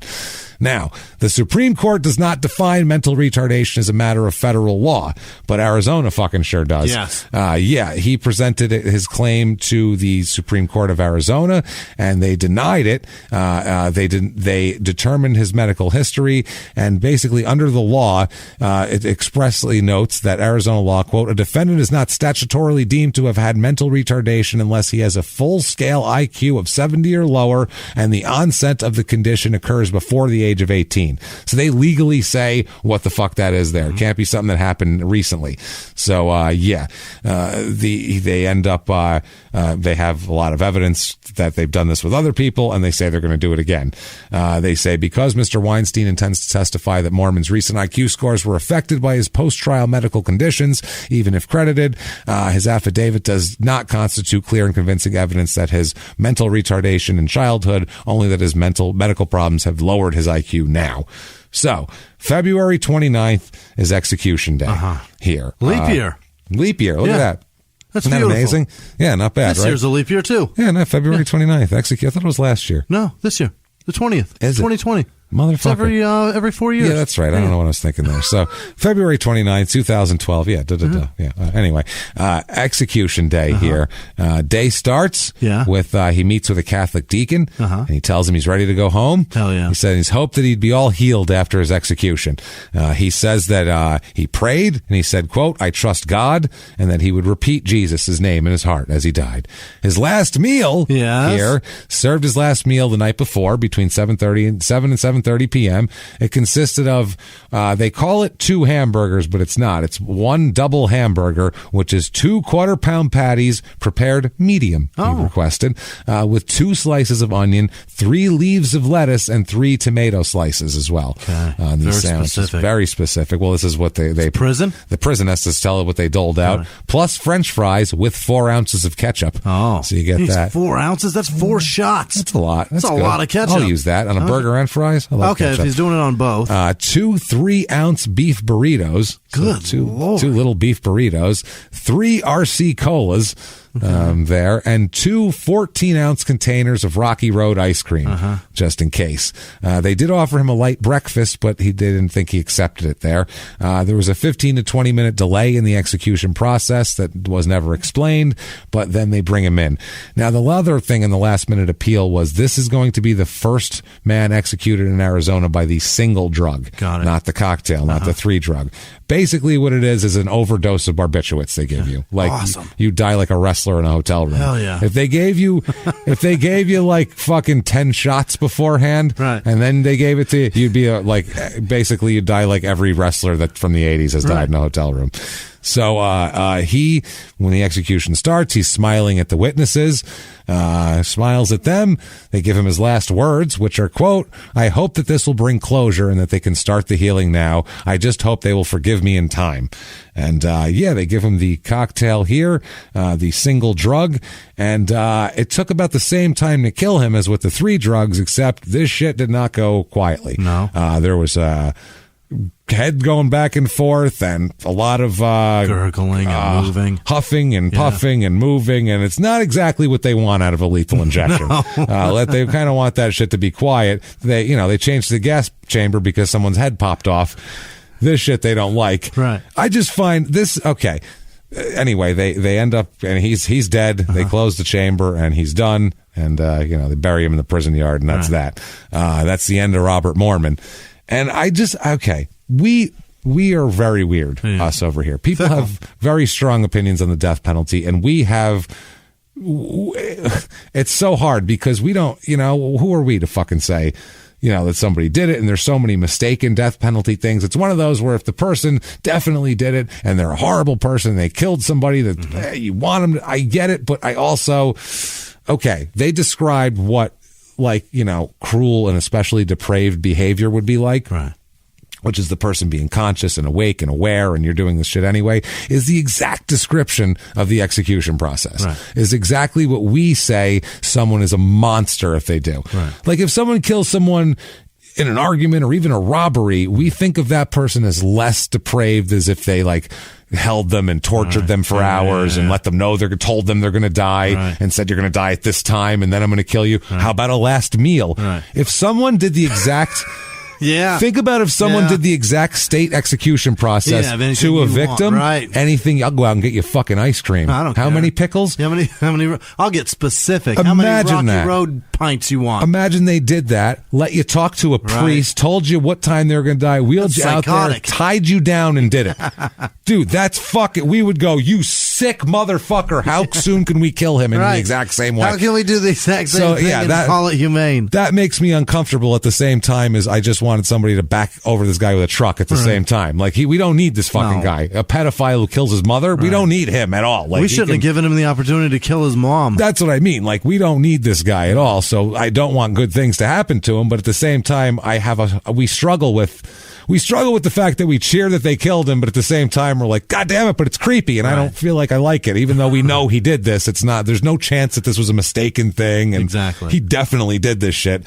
Either way, I don't know. That's Florence, Arizona. The place is a fucked up mess of disastrous dirt and dust and tornadoes and botched. What are those things? Dust devils. That's not tornadoes. No, yeah, they're dust devils. That's mini tornado. Yeah, it's just looks like it could be a tornado. Is that going to get bigger? Is that a tornado? It's just a tiny tornado. Is that just going to track across the desert and remind us that this place is gross? There it is. It's picking up more gross stuff. Get out of its way. Exactly. So that's Florence, Arizona, everybody. If you enjoyed that, I know what you can do about it. Get on Apple Podcasts or even Stitcher, especially too, and give us 5 stars. It doesn't matter what you say. Say you're following instructions, following directions. It's dark in here. Please help me. Right. Whatever you feel like saying, do all of that. Follow us on social media. We are at Murder Small on Twitter and at Small Town Pod on Facebook, at Small Town Murder on Instagram, and you can find out the exact date of that Phoenix show. It's in the fall, I'll tell you that much. But you can find the date of that Phoenix show, shows I should say, because Crime and Sports is there as well. Correct. Also, head over to shutupandgivememurder.com, where you can get all of your merchandise, all of your Small Town Murder and your Crime and Sports gear, and you can get tickets to upcoming live shows. They've been crazy. There's so much. This year's shows are a different level of so good. Of crazy. They're awesome stories that are just wild, and we're having so much fun with them, and the crowds are too. And it's just next level crazy. A lot of fun shit. So come out to a live show and see us there. Next live shows are in San Francisco and what are they? March 13th and 14th, Friday and Saturday night at Cobb's Comedy Club there, theater, whatever it is. We're doing late show, 10 o'clock each night. Come out and see us, please. Hang out with us there. Also, if you want to be a huge hero to the show, as a lot of you have been and are, and I'm blown away by everybody like that. If you want to be a hero of ours and be one of our producers, you can do that excessively easily by going over to patreon.com/crimeandsports, or you can head over to PayPal and use our email address, crimeandsports@gmail.com, and you will be one of our heroes. And also, if your Patreon's over $5 a month, you get all the bonus stuff. Right. We had a crazy-ass bonus episode last week. Oh, was it great? Put out another wild one next week. We're going to do stuff, lots of bonus stuff. We have all sorts of shit planned for this year for you guys, kind of an extra little thing for us. So we're real excited for that. We can't wait. And speaking of those wonderful, wonderful people, Jimmy, walk up to the counter like a dog making a deposit and tell me all these names. I need them. This week's executive producers are Jules and John Harris. They came to the show in Louisville, and she does produce and shit, and her husband had to deal with her being an arugula specialist for a while, which is pretty awesome. She owns every single shirt that we ever made. That's amazing. Thank you so much. That's so cool. Drinks with them. They're great people. So cool. Tom Palumbo, Brian Miller, Kate Lyons, Reagan Andrus, Darren Foreman, Kerry Clark, Park Gary, Clay Thorson. Clay. Clay was cool. Clay. Did I say Clark? I think you said. You said Clay. Did I say Clay? All right. Clay Thorson. Clay, it was great to meet you, Clay. Paul Ruest, Lonnie Hall, Tim Sparling, Ryan Ingram, Chris Parlcow, I think so. Parco. It's a difficult one. Chris, if you ever wanted to figure out different ways, I gave you all of them. You gave every name. Christy Lane, Caitlin Williams, Tanya Volanek, G. Wayne. I almost called him Gwaine. G. Wayne Peterson. Gwaine. And the Happy Birthday group, because it's my birthday, they all came together and donated for us. That was very nice. Brandon Simpson, Jordan Bennett, and Olna? No. Is that Olna? No, Olivia Brist. That's what that is. That's our executives this week. You guys were so nice to us. Thank you for everything. Thank you so honestly. much. Other producers this week are Beth Kay, Ashley Hudson, Nate Cracked, Amber Helton, Brandon McCrate, Jennifer Justice Thompson, Noreen Jones, Kara Glidewell. That's a difficult one. Yeah. I think. No? It's kind of flirty. Little last name, Glidewell. She was your last Sleeper name. Snakes? No. Yeah, Sleeper Sharks. Christina Day. Yep. Alana Popolowski, Katie Rose. Got through Popolowski, no problem. No, what am I doing? Jennifer Hugo, Becky Doherty, Emma Steer, Dan Lemond, Torsten Ole, Olgi. What did I do there? Olis? Torsten. Oh, that's what it is. 015. It's, I don't know. Oh, okay. Torsten. Thank you, It's not Torsten. a word. No. That's why I tried to make a word out of letters or numbers. Nice try. Lauren Augusto, John Kessner, Andrew Hayes, Kelly Meyer, or Mayer. That's Mayer. Sarah Walters, Kyle with no last name, Cindy Sutton, Nicholas Melbin, Luke Link Thaxton. Yeah. Jesus, what am I doing? Adam McLaughlin. This is going to be forever. Sorry, guys. Adam McLaughlin, Rachel Braybock, Nicole Benson, Linda with no last name, Susan Morris, Lisa Rose. Lish? I know. Nina Colliver, Michelle Boulder, Robin Bartlett, Asnakar. Get your ass in the car. Get your ass in the car, kids. Susan Gibbs, Lee and Sabine Horgan, Josh Hudson, Steven Scriber, Matt Andrus, Karina Carpenter, Sue Reynolds, Lisa Tucker, Katie Krug, Mark G with no last. Oh, yeah, Mark G, no last name. Roy Shadell, or Shaddle. That's all of them. James Twomley, I think. Twomey. That's it. Twomey. Okay, this one. Peter Vichik Bonda. Mr. Bonda. Yeah, long last name. Mel Kirkman, Tim Young, Ashley Jill and Haid, Kelly Masterharm, Sarah Young, Benjamin Glatzer, Aaron Hudson, Kevin O'Brien, Janelle LaPierre, Josh Fields, Thomas Boyce, Aaron Lewis, probably not the singer, Bearded Assassin, Jolie. What is that? Jowie? John? I think it's John Busby. What do you think the odds are? It's John or Jowie? Which one? I'm going to go to odds. Jowie. It's probably Jowie, I would think. Chris Kennedy, Christopher Sullivan, God damn it, Kyle Berchtold, Brandon Clifton, Craig with no last name, Kiana with no last name, Catherine Berliner, Andrew Moss, Lisa DeLaughter, I think, Julia Elizabeth, Kaylin Bancroft, Jen Guerin, Donna Thurman, Tom Panos, it's just Chris Rastow, Melissa Hirsch Bean, Annalise Dupil. I think it's French. Hey. Carrie Slauson, then Sherry Seifert. Yes, Sherry Seifert. Home stretch of a fucking entire last page. Yeah. Alyssa Hagler, Tyler Ford, Sarah Worley, Bill Szynski, Morgan Walker, Terry Henderson, Vanessa Tammers Ivaldi, Brian Riley, Aspen Cloud, Ashley Vio, We the Yo Bosses. That's what it is.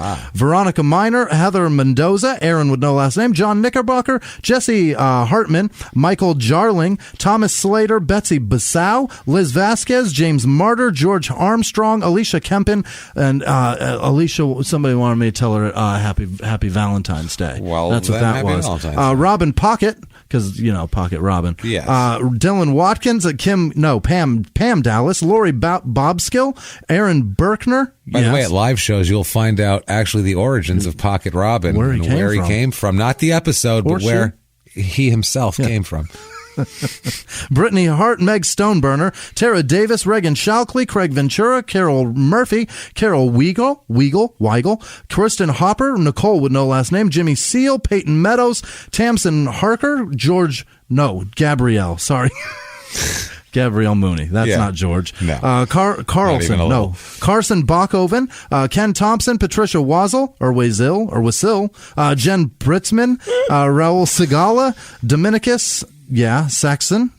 I think. Lacey Hasencall, Tanya Kersey, Cody Leversey. She hasn't called, damn No, it. she hasn't. Tim Wallakin, Nishiko Hideki, Jody Zastro Rasmussen, Nicole Howard. It's the most Japanese name we've ever had. It was. Thank you. Dirty Dick. Oh, Dirty Dick. Jesus. The complete opposite, actually. You couldn't get more opposite. You fucked it up so bad. Dirty Dick Daryl Dingus. You've never fucked anything up so bad, ever. Kelly Myler, Lauren McDonald, Jeff Rash, Amy Spicer, Gary Howard, Rachel Jordan, Taylor Jordan, and Sierra Breeze, Sarah McLeod, Kevin Bartlett, Jana with no last name, Daniel Wilson, Desiree Mormon, Andrew Pennington, Nicole Frank, 810 Studio, Stacy B, Robin Dean, Thriller Jackson, Wayne Peterson. Oh, that's G. Wayne. He donated both ways. Thank you. Thank you. Stuart with no last name. Max Thomas, Alicia Kempin. That's the Happy Valentine's Day part. I told you I got that in there. I knew it. Carmen Macchiato. No, it's Marchionda. Yeah. That's what it is. Jackie Sukup, Tegan Butko. No, Boyko. Jesus. God damn it. Robin Dean, I said that. Michael Powell, Chelsea Running, Tegan Boyko, that's where it is. Janice Hill, Brendan Abels, Christine McGregor, Jude Kendall, James LaRussa, Janice Klett, Christina Thomas, Larry Butterfast, Stephen Rude, Leanza Rakowski, Crystal Walker, Brianna Potter. No, that's Brennan Potter. Amanda Knight, Susanna Platt, Maria Leune, Mark Foster, Lavina Linkinga. No, Martina. Is that Martina? No, it's Lavinia Lingelli. That's what it is. Wow. Ashley Collins, thank you. Nicole McCraner. Allison Speltz, I appreciate it. Tracy Rinninger. Ashley Bowden. Greg Gottlieb. Andrea Webster. Ron Starnes. Heather Mendoza, thank you very much. Rachel Peterson and Dylan Irish. Holy you guys, shit. thank you so much. And thank you to all of our Patreon supporters. You guys are fucking amazing. We cannot thank you enough. Thank you so much. And what if people wanted to get a hold of you and tell you how to pronounce their name? How could they do that, Jimmy? You can find me at Whisman Sucks, WHISMAN Sucks, on Twitter, Instagram, and Snapchat, like Jill Williams, John Miller, Bailey in Kentucky, and Joe Bill Taylor proposed to Brooke Patterson at our show in Louisville, and he just wanted to get a mic, and he didn't get a mic, so he did it in the parking garage. How sweet was that? Awesome. Yeah. Thank you guys so much for an interactive show, but thank you. I'm glad you guys got it done. We do our best. We would have just yelled like you guys do. Thank you for that and everything like that. And so where can they find you again? I said it. You said that. Okay. Like they found you. Yeah, like they found me. And they can find you where? Oh, Jesus. You can find me at Jimmy P is Funny, or just copy and paste my name from the show description and save yourself a lot of misspellings and going, who the fuck is that? So it'll save you a little bit of that and keep coming back. Holy shit. Good balls. Yeah. It's been a crazy episode, I have to say. There's nothing more to say than dogs making bank deposits, people losing fingers. It's like losing them, like I can't find it. What a show. Shit's going on. Shit's crazy. And it's going to keep getting crazy. Yeah. And until next week, everybody, it's been our pleasure. Bye.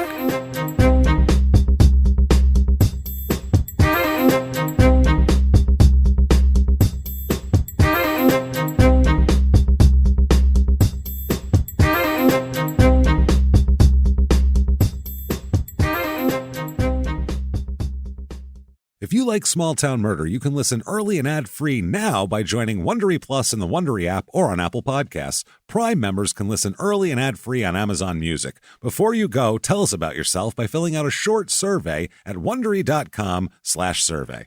Have you ever gotten a message out of the blue? Maybe you ignore them. Or maybe you end up in conversation. Maybe they tell you about an amazing offer. I can really show you how to make some money. And maybe that gets you into a lot of trouble. But this isn't a story about people like you, the people receiving these messages. This is a story about the people behind the messages, on the other end of the line. Thousands of them, working in a microcity built for scammers. From Wondery, the makers of Dr. Death and Kill List, comes Scam Factory, a new series about survival at the expense of others.